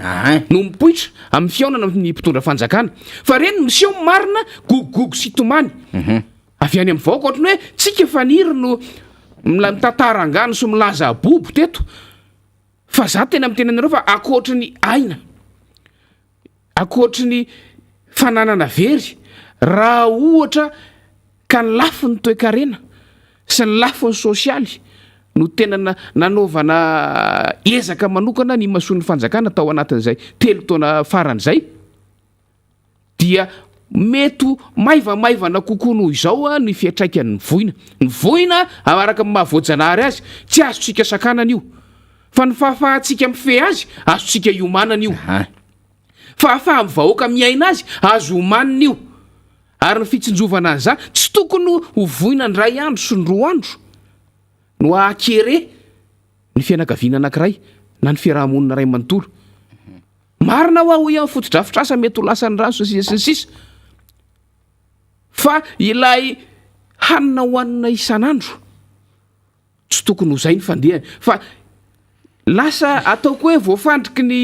fahazarana ninina nataony ihany ny fitondram-panjakana fa ny razafy satria misy fomba fiteniko zay indraindray hoe lasa manao dadabe noely loatra ny fitondram-panjakana io fanafarana PPN io nge io lasa hoe fanotofana ahoana re zany fite ilazako azy izy ilay vahaolana entin'ny fitondram-panjakana ampidinana ny vidinentana ny vidim-piainana amin'ny alalan'ny fampidirana entana zay ataon'ny fitondram-panjakana io nge asana dadabe noely io fa tsy asana mpitondra fanjakana dia izay no irearian'le fanjakana tao anatin'izay 3 taona ny sesy zay efa tapitra le mandat fa ny filazana sambo avy hitondra zao alina taona sy ny sisa izay no irearian'ny fitondram-panjakana hoe asa vita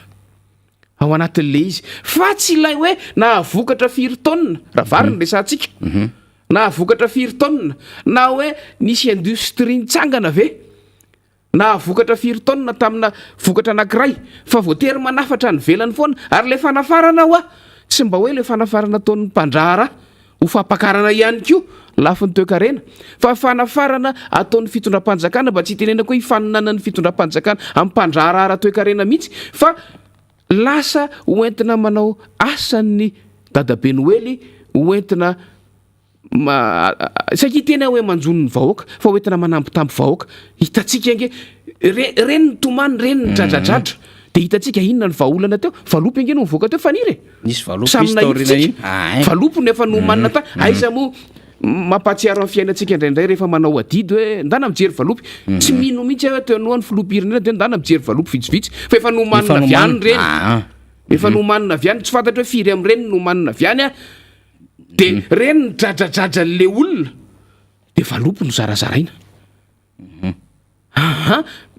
mahavonjy ny atoandro iny mahavonjy ny ariva iny fa aiza ny fiainan'le malagasy amin'ny akapobeny misy fanadiadiana ny voaka zay faniry hoe ny tena olana eto Madagasikara raha ny lafiny toe-karena sy fiarina ny jerena dia manjavona tanteraka ilay klasy eo afovoany ilay sokajin'olona eo afovoany fa ny sokajin'ny mpanan-karena sy ny sokajin'ny tena mahantra sisa no misy eto Madagasikara ary zay ny zava-misy satria ny eo anivon'ny fahefana mpanatanteraka ilay raisitsika hoe sokajiny manaka tao fa ny vahoaka amin'ny akapobeny no any anivon'ilay sokajin'ny mahantra sy ny fadiran'ovana valopy no ataoko hoe setriny ny tomany sy ny dradradratra ary efa nomaniny iny hoa fa tsy hoe satria ny dradradradra teto dia ndana ijereo valopy etsy amin'ny épicerie eto fa mampalahelo reto olo reto fa efa nomanina hoe ninina zavatra miseho ao dia avoaka avy any am-paosy ireny valopy vitsivitsy ireny tsy fantatra ireny natakinina natakinina fa fepetra mitoy manatsara ny fari-piainan'ny vahoaka zay no andrasan'ny vahoaka ary zay no asan'ny fitondram-panjakana ary zay zavatra zay fa ny razafy manantany no mahatonga ny sasany ny mpanara-baovao ny mpandinika raharam-pirenena sasasasany miteny hoe sanatria ve izao le efa tonga amin'ilay hoe efa samy maka ho azy ny vahoaka malagasy sanatria ve izao lay tonga amin'le hoe asa zao ve le endrik'ilay hoe ataon'ny teny frantsay hoe anarchie mety tsy ino an'izany ny sasany fa nisy fotaontsika tonga ny eritreritra hoe fahefana didi-jadona fa zao a misy mpandinika mahita hoe efa tonga amin'izay endrika anarchie zay ve tsika dia rehefa diniantsika inona moa zany dia le hoe efa samy manavitry ny ay efa tsy manana fahefana efa tsy mipaka any amin'ny vahoaka ntsony ny fahefana ananan'ny mpitondra efa tsy misy vokany amin'ny fiainana andavanandro ny vahoaka intsony ny asa ataon'ny mpitondra amin'ny alalan'ilay fahefana nomeny ny vahoaka azy fa averintsika ampatsiahivontsika fa any vahoaka ny fahefana ary nampindrany ny vahoaka ny mpitondra fa ny mpitondra no mahita hoe ahoana ny fomba ampiasany azy ka rehefa mijeritsika amin'izao fotoana dia samy mahita zany hoe tsy metraika any amin'ny vahoaka tsirairay avintsony ny fampiasan'ny mpitondra ilay fahefana nomeny ny vahoaka azy tsy misy tsony ilay endrika fahefana eo amin'ny fitondrana sy ny fiarahamonina am'izao fotoana zao tsy misy tsony ilay sokajy ara-tsosialy ary lasa misafotofoto lasa mifanjevo tsy hitatsony iza no iza de miverina antsika amin'ilay fanamariana nataontsika teto volana maromaro lasa zay hoe na mpitondra raha tsy mahalala hoe inona ny andraikitry ny iza, inona ny andraikitry ny be ny tanàna, inona ny andraikitry ny filan-kevitry ny tanàna, inona ny andraikitry ny lehibe ny faritra, inona ny andraikitry ny filan-kevitry ny faritra. Zay ny fomba ilazako azy satria zay ny ao anaty lalam-panorenana na de samy tsisy ampiarina ro farandreo. Inona ny andraikitry ny membre ny gouvernemanta, inona ny andraikitry ny parlemanta, inona ny andraikitry ny filoham-pirenena, inona ny andraikitry ny gouvernemanta, inona ny andraikitry reo rafitra ny anivon'ny fiadidinan'ny repoblika zay efa naverina teto fa somaro mifanitsaka. Mampahatsiaro any isy fotoana lay zava-misy am'izao fotoana faniry vita le Pombele tao Moramanga de nisy fanambarana hoe mbola tsy azo ampiasaina fa ho avy ny filoham-pirenena anokatra azy amin'ny fomba ofisialy efa anaty amehantsika anaty amehana tanterakintsika ireo fiarabe izay miantoka ny toe-karen'ny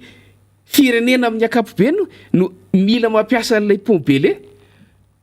fa tsy azo ampiasaina na de efa vita aza le izy fa tsy maintsy mbola miandry an'izay fanokafana amin'ny fomba ofisialy hataony ny filoham-pirenena zay.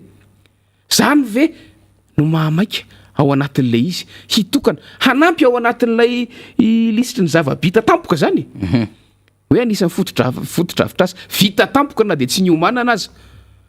Zay le resaka hoe le fisehoana le fisehosehoana no lehibe indrindra de mahatsiaro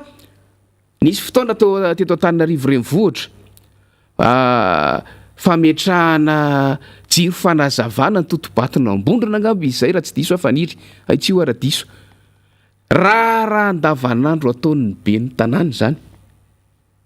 fa de ny filoham-pirenena ny tonga nitokana azy tamin'izany fotoana zany ilazako hoe anamafisako an'le hoe le misafotofoto ary ambony ambany ilay rafi-piarahamonina sy rafi-pahefana misy eto amintsika ka tonga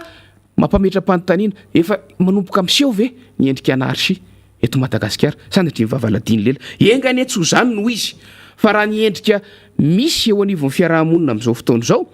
de fa hita mihitsy hoe miamarefo mia kely ny ery sy ny fahefananana ny fitondram-panjakana eo anivon'ny vahoaka entina ka reny hitatsika reny miseho ny fiatraikany sy ny setriny rehefa misy ny fotoana ahafahan'ny vahoaka mampiseho an'le izy ary ny tena profo lehibe mivaingana azy tsapaitanana de ny hoe tsy mipaka mihitsy any anivon'ny vahoaka tao anatin'izay taona vitsivitsy faran'izay ny asa no tanterahany fitondram-panjakana tamin'ny alalan'ilay fahefana no men'ny vahoaka azy. Resaka an'le Moramanga manko ianao député membre Belindrina hoe miandro ny filoha le izy zany zay vao afaka nampiasaina izy zany fa mailo koa nge ny hafa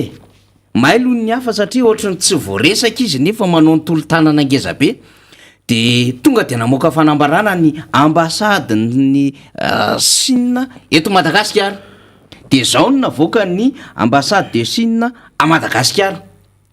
tena ao anatin'ny pejy mihitsy le izy ny masovony sinoa eto Madagasikara ty le izy ty hetsiko ny vondro ny fiarahamonina sinoa eto Madagasikara taoriny fatapahany lalana RN2 Moramanga PK 108+600 no ny andro ratsy dia namaly ny antso ny fanjakana malagasy ny orinasa sinoa tamin'ny fandefasana ireo ingénieur sy ny fitaovana ilaina amin'ny famerenana amin'loha ny fivezivezena amin'ny lalana RN2 taoriny ny asan'ny fanesy nataony ingénieur sy ny mpiasa andro amanalina na de teo aza ny orana de nahavita nametraka solon-dalana déviation zany miodidina tao anatin'ny 12 ora latsaka ny sokatra arak'izany ny fivezivezen'ny fiaran'olon-tsotra ny tetezana bele dia naorina tao anatin'ny 7 ora latsaka izay mamela ny fivezivezen'ny fiara-mavesatra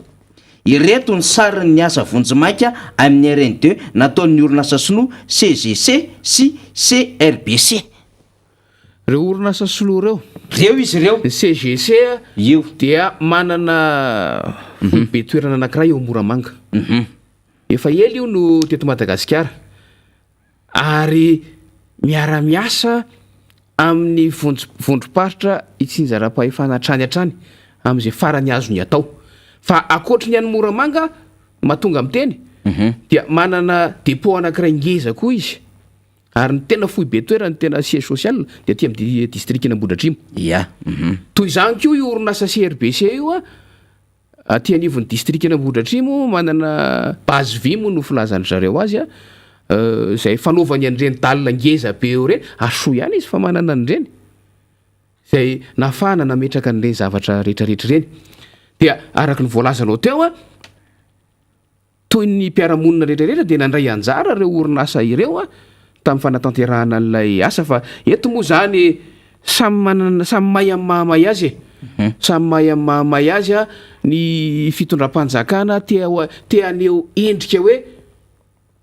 mpamonjy voina, mpamonjy vahoaka. Rehefa misy voina sahala amin'izao dia ny endriky ny fitondram-panjakana no tiana aseho ambony indrindra. Fa everiko fa tsy olana nge no mampiseho hoe nisy ny fiaraha-miasa teo amin'ny fitondram-panjakana sy ny tsy miankiny ary azo aderadera tsara mihitsy zany satria faefany ny fitondram-panjakana mandeha miady varotra sy mangataka mitady fiaraha-miasa. Zay le hoe 3P, partenariat public privé, ary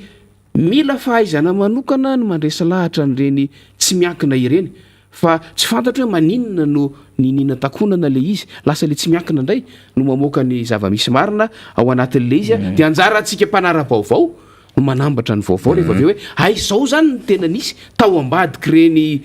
sary mihetsika. Ny tiako tenena amin'le sary mihetsika dia hoe sarina voaka natao fanta-bahoaka ireny. Dia zao député membre Bendrina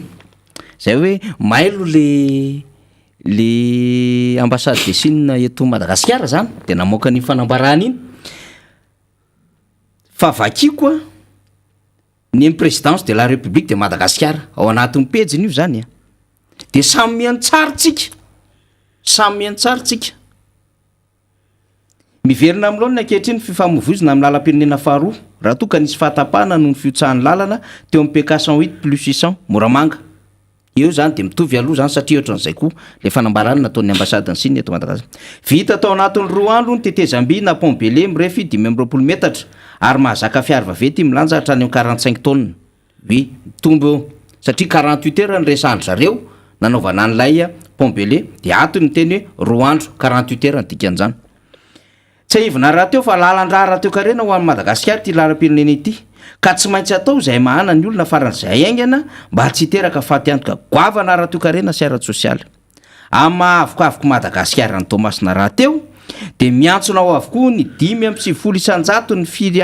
filan'ny vahoaka toy ny entana ilaina amin'ny fiainana andavanandro, ny fanafody sy ny sakafo ary ny solika. Ny saotra manokana amin'ny Prime Ministre sy Ministre ny asa vavety izay nanara-maso akaiky ny fanafanganana ny fanatanterahana ny foto-drafitrasa ary eo rehetra niarany salata amin'izany Floyandry Rajoelina. Teny am-pamaranana dia nanteriny fa ny fotoan-tsarotra tahaka izao no ahafahantsika mijery vahaolona maharitra toy ny fametrahana ilay autoroute na ilalam-be migodana mirefy 1.9 kilometatra mampitohy Antananarivo sy Toamasina. Tsy voaresaka tato misy député membre Bendrina hoe misy an'le orinasa sinoany nanao an'le tatsoroka le fanampiana tao anatin'le izy satria efa fantatry le vahiny amin'izay le fomba an'le fitondram-panjakana dia na endrika fisaorana ato raha tsisy mihitsy ny tao anatin'ilay pejin'ilay présidence an'le république zany. Tsisy ato, tsy voaresaka ato mihitsy n'le hoe misy orinasa sinoa CGC sy CRBC. Fa dia le Prime Ministre, le Ministre ny asa vavety dia le filoham-pirenena no resahana ao anatin'le pazy le présidence. Dia zany zao manahirana zany misy mamonjy ao anatin'le fotoan-tsarotra nefa tsy maresahanao kely eo fotsiny na dia menika fotsiny ary hoe endriky le fiara-miasa partenaire an'le public privé. partenariat zany tokony mba resahany zany fahalalam-pombo zany fahaiza mitatany zany satria matoa ny ambasadiny sinina miazira mandefan'izany de fanjakana samy fanjakana no miresaka ao anatin'izany de tsy menatra ve le fitondram-panjakana am'ireny fanambarana ataony ny ambasadiny sinina eto Madagasikara reny matoa miteny le ambasadiny sinina zany hoe ndao tsika anao fanambarana azony ataony angeny tsy nanoratra any io hoe azony atao fa fatan'le toetra n'le fitondram-panjakana am'le ioeraoerandray reto ho takomany reto ndray hoe mba misy ezaka ataotsika anie mba misy aporo etitsika ao anatin'izao zavatra mahazo ny firenena malagasy zao de maninona tsy nyresahana atao anatin'le fanambarana mazava be mihitsy ny averintsika vakina ndray ny sinoa ary hoe etsiko ny vondro ny fiarahamonina sinoa eto Madagasikara taoriny fahatapahany lalany areny de Moramanga PK 108+600 io le nyresahantsika teo eo aloha de mitovy no ny andro ratsy dia namaly ozy izy ny antso ny fanjakana malagasy ny orinasa sinoa ny antso nge zany le fitondrana malagasy tamin'ny orinasa sinoa tamin'ny fandefasana ireo ingénieur sy ny fitaovana ilaina amin'ny famerenana ny laony ny fivezivezena amin'ny lalan'ny areny 2 nandefa ingénieur de mbola nitondra fitaovana ilaina amin'izany de taorin'ny asa mifanesina nataon'ny ingénieur sy mpiasa andro amanalina na de teo aza ny orana de nahavita nametraka solondalana miodidina tao anatin'ny 12 ora latsaka déviation zany 12 heures nanamboarany zareo an'le déviation natao ara le orambe zay mifafy sy ny rotsaka tamin-drareo ny sokatra arak'izany fivezivezen'ny fiaran'olotsotra any am'le déviation io zany ny tetezana bele dia naorina tao anatin'ny 20 ora latsaka izay namela ny fivezivezen'ny fiara-mavesatra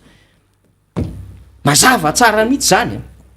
reto zany ny tena niketrika an'le izy tao fa nanara-maso le fitondram-panjakana de ny antso hoe avy vatsio amboary ty de maninona raha mba misy honetité mba resahanao anatin'le fanambarana hoe misy an'le CGC sy misy an'le CRBC misy ingénieur sy ny rehetrarehetra nanampy tam'izany anahirana le fomba fiasan'le fitondram-panjakana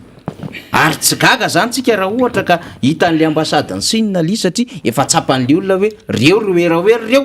aleoko tsika mba asehony atsika satria mba mitondra aporo tsika mba mitondra fanavotana an'le vahoaka malagasy ka raha tsisy an'le sinoa zany de ahoana vita sa tsy vita anjaratsika mety an'izay député Mamirabenindrina misy anampiana an'izay ve amezako an'izay ngamba tsy anampiana azy amezana zay de ilay teninao farany teo le kasika le hoe am'zahatra rehetra ilaina ny honnêteté samy nahita tsika tsy io ihany angeny nanapaka ny lalam-pirenena faharoa fa raha ny voalaza de nisy teo amin'ny toerana 5 teo anelanelana Tananarivo sy Moramanga fotsiny no nisy éboulement tany niotsaka de tao anatin'izay samy namoaka ireo pejy zay tantaniny rafim-panjakana isa tokony ny amin'ny fomba tantanana ny fanalana an'ireo tany niotsaka ireo zany de nisy ny hoe faritra asa Analamanga angamba izay nanampy tamin'ny iresaka engin sa hatrany faritra Otomatsiatra angamba izay na de efa porte sara raha tsy diso tsika manara-baovao zay marina sy tsy marina no tsy fantatra fa samy mezaka mijery tsika de ny faritra loatra mangory zay toerana misy ny asa sisisisisy navoaka daholo reny fa ilay fiaraha-miasa tsy miankina zay tena ain-dehibe le olana natrehana tao anatin'izay any vitsivitsy farany zay tsy hoe tsy nylazaina fa azotsika tenenina mihitsy hoe ninina ny takonana ary mamenatra zany amin'ny fiaraha-miasa amin'ny mpiara-miombona antoka-sala amin'ireny satria rehefa misy ilantsika azy de mitoditodotsika fa tonga am'le hoe le raha misy manome zavatra hoanao izy ny akizy tsy njery tany kany migaraboly reny zany fa ilay fiarahamonina malagasy mihitsy ny lasa simba tanteraka ao anatin'le izy tsy vitany hoe manakona fotsiny fa tsy mahalala fomba akory misaotra ary misy dikany tena misy dikany mba tsy tenenako hoe incident zay zavatra zay fa ambasady angeny namoaka an'ilay pejin'ny ambasady angeny namoaka an'ilay fanambarany misy dikany iny a eo amin'ny fifandraisan'ny firenenako toto mbola ivadika am'la resaka ijanona am'la resaka sosialy antsika député Mambrabendrina ny filoham-pirenena zany mandeha de mahita ny zava-misy fa rehefa mandeha koa zany a ny antoko tsy moa efa fatatsika hatramin'izay rehefa mandeha de maheno foana ny fitaraina mivoaka zany de ny sotomma atao anatin'ilay fitsidiana nataon'ny birapolitika ny antokotiako Madagasikara omaly député Mambrabendrina teny Morarano ity feona rem-pianakaviana ity indray de zao indray no fijeriny le rem-pianakaviana zany ny zava-misy iainana mbola resaka sosialy daholo zao rehetrarehetra zao alefatsika indray namana teknisiana zavatra mba tiana ho ampitaina zany tompoko de lokaloka zany ny président firenena ijery majinga ijery sahirina ijery mahantra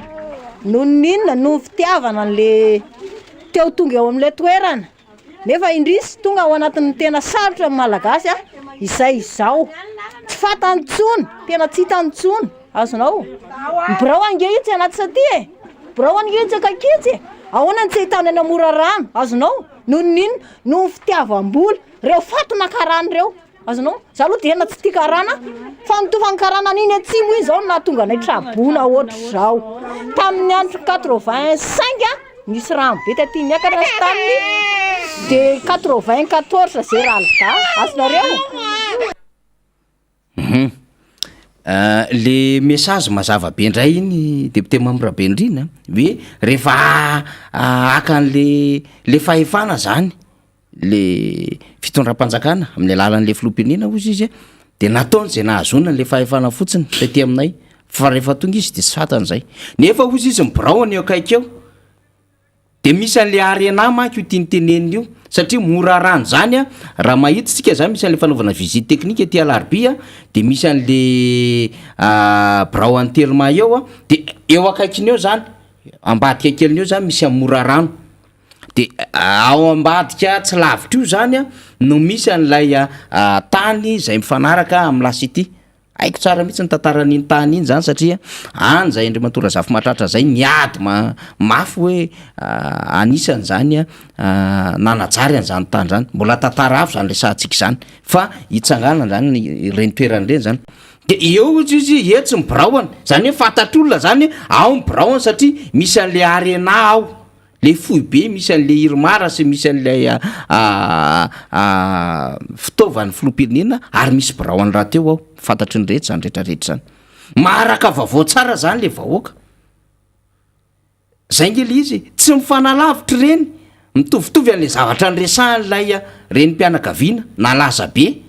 teny ambody rano le tany moramanga ary ny zava-misy tany morarano iny tena miresaka amin'ny fony le vahoaka de ataontsika hoe ndraindray amina lafin-javatra ohatran'izao misy fomba fiteny frantsay hoe quelque chose malheureux bon ozy izy fa arakaraky nisy ny zavatra ratsy ahitana zavatra tsara ihany zany hoe nahafahany rehetra mba naneo ny heviny de iny zany tena hevitra mivatana be mihitsy ny député Mambrabendrina am'le zavatra iainan'le vahoaka miandrotsika satria ao anatin'ny fikarakarana-ndreo vahoaka traboin'ireo tsika amin'izao fotoana zao a ary mbola mitohy ny asa fitsidiana an'ireny faritra ireny a fitsidiana an'ireny fianakaviana ireny a ny fanampiana arak'izay tratra eto tsika de manamarika fanira Zafy Manatany ny fanjakana manana ny rafitra BNGRC ary ny fanjakana efa milaza fa io no ampiasainy anaovana ny hitantanana ny fanampiana rehetra ho an'ireo traboina ireo fa akoatra ny fanjakana misy koa ireo fikambanana samihafa sy antoko sy olona tsara sitrapo rehetra manana ny azo atao na de kely aza hoy a dia mandeha mijery an'ireny mpiaramonina zay hiaran'ny voina no ny tondra-drano sy ny rivo-doza farany teo reny a atramitsika miteny zao satria araka ny voalazako teo koa na de efa mitsahatra ara ny rivotra sy ny orana zao ny rano vao manomboka miakatra zao ny tany vao manomboka miotsaka zao ny tany vao manomboka mitsika ary zao ny biriky vao manomboka mihetsika dia mitoy io hoy aho teo ny fitsidiana sy ny fikarakarana an'ireny ary am'ireny araka ny voalaza teo sy ny arahantsika ny aina teo no ahitantsika ny zava-misy tena iaina ny vahoaka ary ahitantsika ny fomba fijeran'ny vahoaka tena vahoaka reny mba tsy tenena koa ireny ny tena vahoaka fa ahitantsika hoe ahoana zany ny fomba andraisan'ny vahoaka ny zava-misy any fotony any dia mafisiko le teo hoe mikorotana le fiarahamonina satria efa le vahoaka mihitsy nefa mahatsapa hoe io akaiky io izy brown fa tsy misy fiatraikany aty aminay eto akaikiny eto ny asa ataony ary zavatra nampanantenainy tamin'izy aka fahefana efa marana an'le mandana ananany an'le fahefana izy am'izao fotoana zao tsy misy vokany aty aminay vahoaka mihitsy de ireny no endrika iseon'le izy fa ao anatin'lay firenena mikorotana moa ao anatin'lay rafitra mikorotana ao anatin'le fiarahamonina ambony ambany tsy hitatsony hoe izy manao inona dia fanina tanteraka koa le vahoaka fa dia so ihany fa misy an'ireny fahafahatsika manao indraindray moa ataontsika hoe radio trottoir reny fa tena ny any am-pon'ny vahoaka reny faniry mbola tsy misy rotaka mbola tsy misy nininina fa hay misy an'ireny any ambadika any ya mbola teny ambody rano ihany izy tya de mitondra vaolana zany le fitondram-panjakana iny tsy problème iny zany deputé membre Bendrina fa mamaraparina ny fandarantsika fa iny tsy olana iny fa teo am'le zava-misy an'izay zany no hitodiantsika kely ny lasa de jerevantsika le izy sady henotsika le izy satria mitondra vaolana le fitondram-panjakana dia hitondra ketsa sy zezika zany ny filoam-pirenena ozy izy taoriny fivoriny arahana tamin'n'isitra mifambolena zany de hoenotsika ngely izy vetivety kely zao no ataontsika fantatro mihitsy fotika ny volonareo alohana kanetsako taty de efa mivory anaka tamin'ny ministry ny fiompiana sy ny fambolena de ny anome ketsambary voavoly ao anatin'ny telo volana de omena anareo miaraka amin'ny monsieur le maire de mijery hoe izavy ny tompon'ny tanimbary firektarany eo de arakarak'izay zany mena zezika sy ketsa anareo voaritra ny rano de aterina aty zay ketsambary voavoly ao anatin'ny telo volana zay zany nambarany filoam-pirenena zany efa nanomboka mahalala zany le filoam-pirenena hoe ahoana ny fambolem-bary deputé membre Bendrina manitsy izy zany efa niaraka amin'ny teknisiany izy aloha zany fa tamin'izy mbola tsy nay an'le fambolem-bary de ohatran'izao ny zavatra nambarany tanotolanaro de ho avetsika kely ny mitondra ndray tsika hoe apidina ny vidim-bary de ozy izy ndray zareo hoe aza manafatra vary aloha fa aloha mamboly vary de ozy izy zay hoe andrasana vary vokatra afaka roa taona zany vo ampidinina ny vidim-bary taraiky nareo ara zany tamin'iny faran'iny zany mbola tsy hainy tsara le sikla fambolem-bary deputé membre Bendrina fa nyteny izy hoe mamboly vary ao anatin'ny roa taona zay zany nieritreretiny zany am'le tsy mbola mety fahaizany tamin'izany fotoana andrany zany fa tato izy zany efa nanitsy izy zany am'le hoe ketsambary voavoly izy izy ao anatin'ny telo volana misy dikany daholo zany rehefa ho filoam-pirenena ianao tsy mahazo miteniteny foana mila mahataka-javatra ianao mila ngeza be mihitsy le fahafantaranao sy fahalalanao ny zava-misy atrano madinika sy ny ngeza indrindra zany satria reny rehetrarehetra reny azo hitsarana an'lay fahari-pahatakarana sy ny fahari-pahalalana indraindray satria tsy ny rehetrarehetra no mety ho lasa filoa tsy izay manofo filoa mety ho lasa filoa kanefa zany rehetrarehetra zany koa mametraka tsara an'le hoe misy dingana misy lalana zorana ary misy fanomanana ara-piainana sy ara-pitantanana sy ara-fampikasokasoana eny anivon'ny fiarahamonina no mahatonga ny olona ahitana an'izay manana karisma ty olona ty tena filoa mariny ty olona ty de reny lafinjavatra reny zany mety hoe lapsus le izy fa miconte be reny rehefa mitatina rara-panjakana telo volana ozy izy zany efa nahitsiny le izy efa zay zany efa rassure zany izy tany am'le teknisiany ny fambolena de ketsa sy zezika zany nitandrina be mba tsy hiteniteny foana fa le roa taona iny tena zava-doza reny ary fanambarana ny fomba ofisialy député Mambrabendrina. Na izany aza fa ny razafy manaitra ihany le voavoly eo anatin'ny telo volana. Misy dikany be le teny hoe voavoly tsy hoe itsikera be fahatantsika fa mba te azo an'le tian'ny filoham-pirenena olazaina de tsika koa nge afaka manao fitaovana fampitana ny afatra rehefa hitatsika eo mety le izy fa le dikan'le voavoly mihitsy no mahalasa saina kely faniry. Voavoly ao anatin'ny telo volana mamboly ketsangera zay fomba ilazantsika azy manetsange ny dika zany telo volana anetsa foana zany manetsange ny roa andro arakaraky ny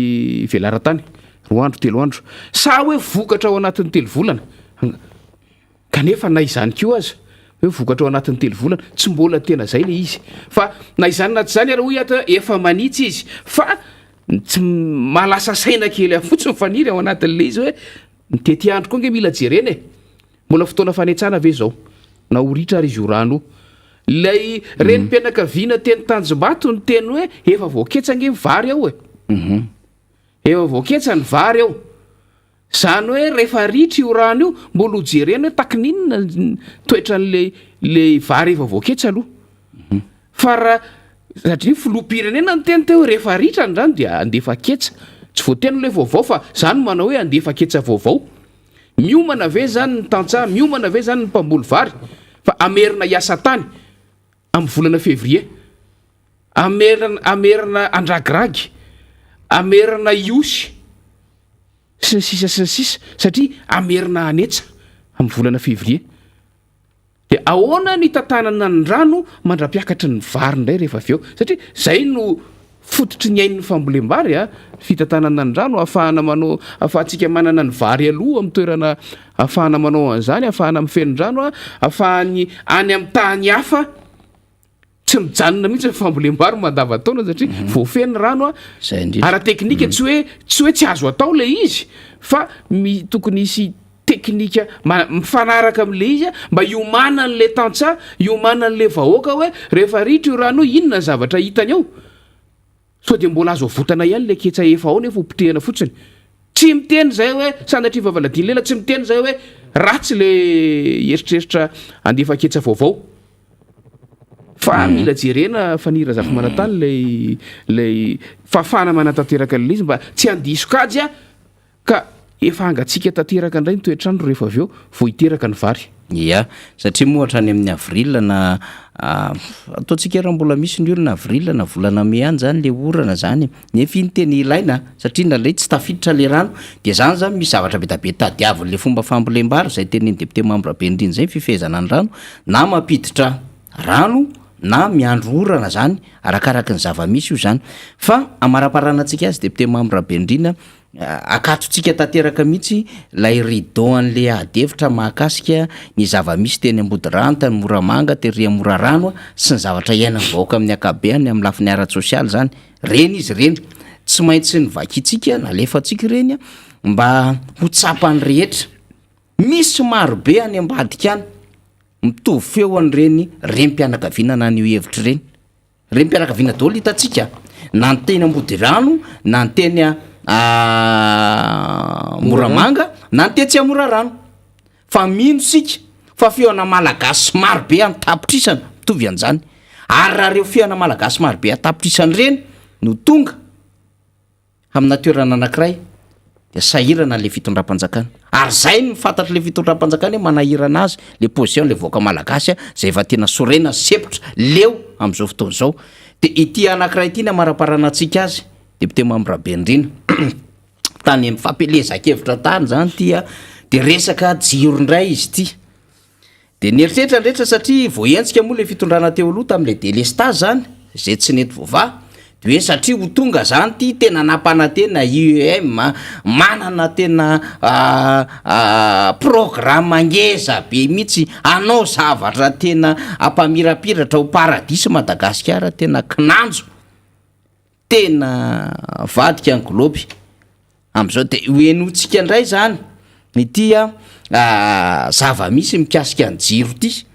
hoe tena anao zavatra le fitondram-panjakana ary ho tsarotsarovana mihitsiny ny anaran'ny filoham-pirenena amin'izany hazavany zany. Dao ara namana teknisianina. Hay fotsiny zavatra mangatahako anareo rehefa mampirehatra jiro ianareo dia ozy izinareo hoe an'izay andry mitondra ny fahazavana ato an-trano izay ekena sa tsy ekena rehefa mampirehatra ny interrupteur nareo dia mahatsiaro hoe an'izay andro zay le izy izy an'izay andro izy rehefa mampirehatra jiro mitondra hazavana ao anatina tokantrano an'izay andry rehefa manapika interrupteur nareo dia tsy fantatra aloha fa amin'izao fotoanantsika miresaka zao député membre efa tapaka aloha ny jirotsika teo an'izay andry any satria tapaka ny jirotsika dia groupe zao mandeha fa zao ny erie votovorona koa amin'izao tsika miteny zao zay maneho fihetsiketsehana amin'izay fahatapahan-jiro tena hoe tapaka lava ny jiro amin'ny kapomisay dia anisan'ny tena menimenina ihany ko dia ale izy tsy le hoe hazavana miditra ao an-trano fa le fahamazinana zany le jiro tsy mirehitra dia efa da masamy rehetra nrehetra hoe zay zany le topy isaky mikitika interrupteur ka na mirehitra io na tsy mirehitra dia io zany tsika an'izay andry ka le filohany no miteny an'le le mot-clé dia tsaron'ny olona le izy vao mainka zava-doza fa tsisy le hazavana tsisy le hazavana dia reto zao mpianatra eny amin'ny polytechnique eny votovorona zany zao leo an'le jiro dia tsy fantatra hoe inona ny teneniny zareo fa zay moa zava-misy député membre Bendrina resaka jiro indray ny resahantsika zay dia zao rehefa nanaovana le famerenana le any andekaleka koa député membre Bendrina izy teo atsaitsony zay lapoasy tena be lapoasy be misy le rara fa rehefa naverina indray le tany votovorona nanaovana le fanandrano dia nisy incident indray le transformateur andekaleka azafady indrindra nisy incident indray le transformateur à deux zany any andekaleka any dia miverina indray manamboatra dia mikarakara indray dia ny tsy teknisianina moa mikidikitika eo dia tsy fantatra ntsony zay nefa raha n'izy no seseona misary matory andavarangany manao an'izao sy ny rehetrarehetra lalovinao anatin'le communication daholo fa tena misy sarina transformateur any zay tena hoe nisy incident satria tsy tafaverina indray le izy mampalahelo le zava-misy misy miandry any hoe ohatrinina indray mipirime ho an'izay mahita zay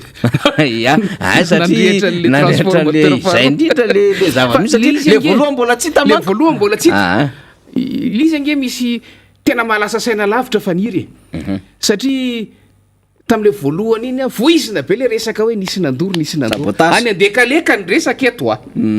any andekaleka ny resaka eto na ny fakanesana makany ara manahirana na ny filoham-pirenena ary makany sahirana fa dia hoe nisy nanao sabotage sy ny sisa kanefa tsika samina eny ny fanazavan'ilay tompony andrakitra anankiray tao anatin'ny jirama tamin'ireny fotoan'ireny nanazava tsara lafi ny teknika ary mazava be ary iainantsika amin'ny andavanandro samy manana disjoncteur tsika zay manana compteur ny jirama sisy zay mahay mampiasa ny disjoncteur fa rehefa tsy zakan'io dia milatsaka ny disjoncteur rehefa tsy zaka zany ny zavatra ampiasainao any ambadika rehetrarehetra any tsy zakan'le herin-jiro tafiditra ao anatin'lay disjoncteur dia midisjoncte io milatsaka io ary rehefa terenao tazoninao tanana io ohatra satria zay no azo andikanan'le hoe no terena ahazaka ny zavatra nampiasaina mba tsy hisiny ny fahatapahan-jiro raha tsy diso fa zay le izy fanirina zavy rehefa terenao io mirehitra io farany midonaka io disjoncteur io dia zay le nitranga tany andekaleka nanazava mihitsy le teknisianina ny jirama le olona avy teo anivon'ny jirama ny laza hoe mba ialana amin'ny fahatapahan-jiro be loatra mandritra mifarany taona dia somary nidinganina ny fetra azo ampiasana ny tanjaky ny herinaratra mivoaka tao anatin'ilay transformateur mba ahafahandrehetrarehetra mampiasa mazava ho azy raha tefoka mazava be hoe zay ny antony nampirehitra le izy fa dia hoe nisy nandoro dia asa omena firy tapitriza zay mahita le izy mandraky ty ny andro mbola tsisy nahita le izy mirehitra indray ny anankiray io dia miandry indray ny olona hoe takin'inona indray prime ao anatin'le izy fa amaranantsika an'le ty resaka jirama ty ngamba androany faniry efa amin'ny 12 katroko zao dia ty resaka jirama ty tsy voazaotsika miresaka anty fa apatsihivitsika ho an'izay tsy mahalala indrindra reo tompona andraikitra ny jiro manazava nge eo ihany e ny fahazavana nge eo ihany e ary ilaina foana iny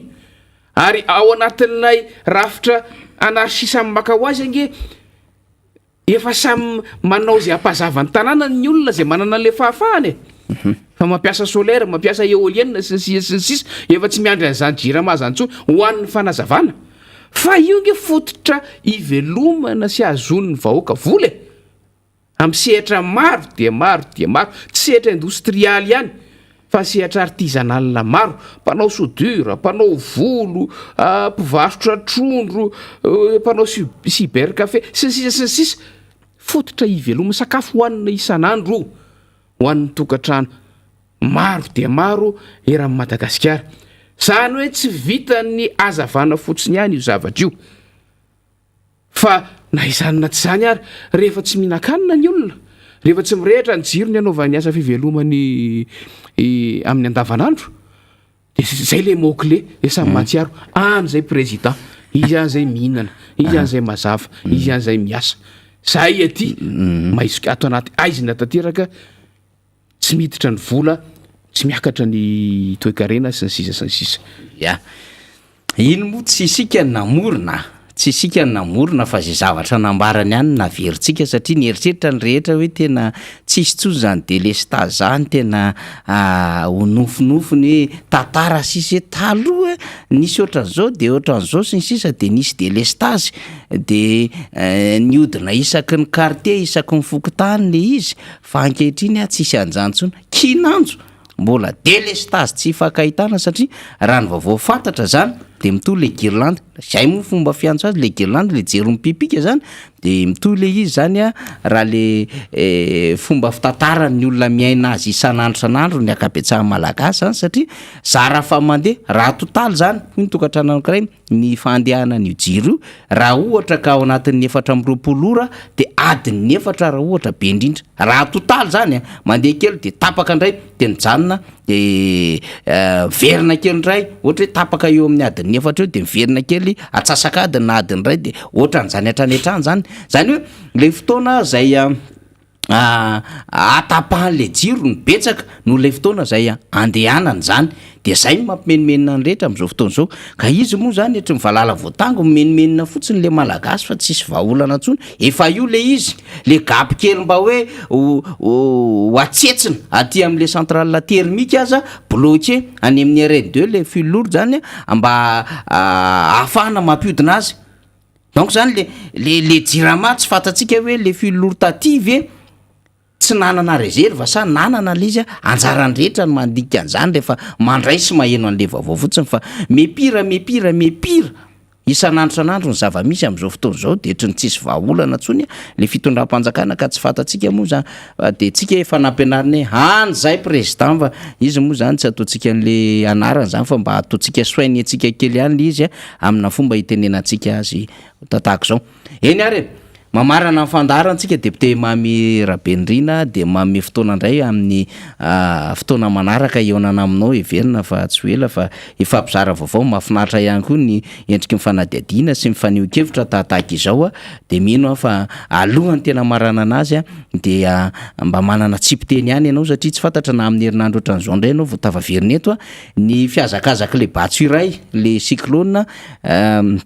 efa tsy de manalavitra ny nosy Maurice any ambadimbadika any de mety hoe tsy fantatra na faran'ny herinandro na fiantoan'ny herinandro indray de mety iazo indray ohatra tsy fantatsika zany raha mahazo hery mafy izy ihany de mety ho tafiditra vesa sy tafiditra eto Madagasikara fa ny service météologie ihany moa zany afaka anamarika zay fa matoy izy efa nahazo anarana zany efa rivodozy izy am'izao fotoana zao de mety manakambary député Mamy Rabendrina ho an'ny vahoaka n'Ambohidratrimo indrindra hitodika kely any an-tanàna vetivety fotsiny fa nihirina za fa raha tsy madiso miezaka zay am'izao mitety an'ireo faritra zay noheverina hoe tena akaiky loza ambavaloza tamin'iny voinany tranga iny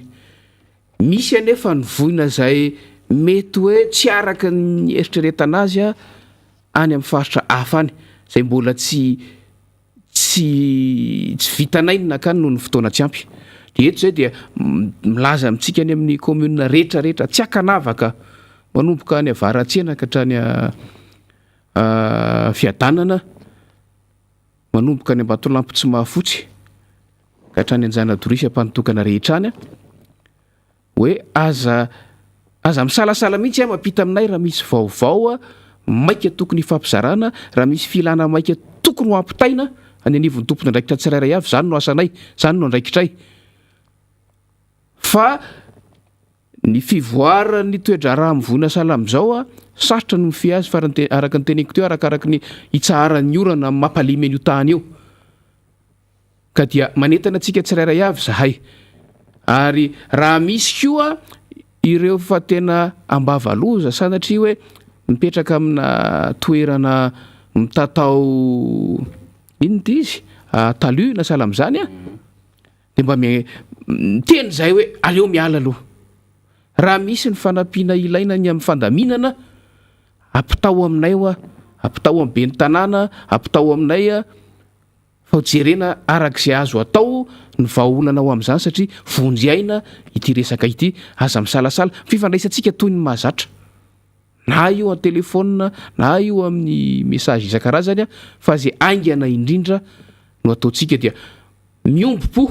amin'ny malagasy tsirairay avy na iza misy azy amin'izao vonona mitranga izao ary mirary atsika mba ho salama tsy marofy satria tsy adiny koa fa mbola ao anaty valana retintsika tsy maintsy hitandremana zany samy hita iny Andriamanitra tompoko ary manantena hifanatry tava tsy ho ela makasitraka ny solomamoaka mamira be indrina isika zay voafidy teny amin'ny district Ambohidratrimo zay question raha fahatelo eo anivon'ny anteny meram-pirenena mpikamanao politika ihany koa satria secrétaire général izy miaraka tamintsika teto androany zany de mino zay fa betsaka ny zavatra voaraintsika nandritra ity fandarana androany ity ary dia manolotra mifankahirezana hatrany ohatsika zay mbola ao anatiny zay hoe fahavoazana trabona nandao fianakaviana sy ny sisa zay ao anatiny zao ranobe sy ny rivodoza izao mino isika fa de samy andray ny andraikitra tandrify azy tsika hisoroka ny loza zany zay mety mbola hitranga satria mbola tsy mety tapitra amin'izao fotoana zao ny orana sy ny cyclone ho an'ny eto Madagasikara de mampanantena ihany koa fa adihevitra vaovao fomba fijery vaovao ary vahiny hafa indray ny ara-dalana amintsika zany ho an'ny rapitso zany de apiakatra indray zay hoe inona indray ny adihevitra zay mila resahana eto anivon'ny firenena zany fa samy makahery atsika mahazo message eto avy amina olona hoe tena miasa mafy zay fa 3 ariary mba hitanay ao anatin'ny ray andro tena namana mandefa an'izany hoe mba mampita hoe tena mijaly le vahoaka de io moa zany tsy hitatsony zay famezatsiny amin'izy fa zay ny zava-misy saraka tsatsy araka le tokony ho itsony zava-misy de samy mifankahery eo tsika rehetrarehetra zany anaovana kokoa marana anazy ny amin'ny Marsay ihany zay manaraka tsy tapaka atsika mihitsy de anaovana kokoa atsika tahaka zany ny any Orléans ny any Brest ny any Montpellier maromaro nareo zay namana marobe de mbola mampatsiahy zany ty farany sady miaraka amin'ilay sary eo raha sy diso koa lay fangatahana fanampiana zany ho an'ny Madagasikara ho an'ny Trabona de ny VVSD zany na ny vehivavy sa diaspora zany any ivelany any no manao an'izay antso avy zay de io ny adresse mail io VVSD VVS diaspora@gmail.com zany de io ny laharan-tariby zany 0783 70 45 02 zany afahantsika miantso ho anareo any ampitan-dranomasina zany tena mila fanampiana ny ety Madagasikara ary miantso vonjy mihitsy ireo mpiray-tandazana satria mijaly amin'izao fotoana zao de mihetsika zany ny diaspora amin'ny alalan'ny VVSD any ivelany any zany dia afaka mifanantona ianareo any zany mandefa ny resaka amin'ny mail fa mandefa ihany koa ny antso amin'ny alalan'ny antso atarby zay efa nosoratana io 0783 70 45 02 zany dia mifanetana re tompoko indrindrandrindra isika ny ampitan-dranomasina any fa ay ty orainy manonja mila mifametana antsika dia misaotra indrindra ny teknisianina de makasitraka tompoko lahy sy tompoko vavy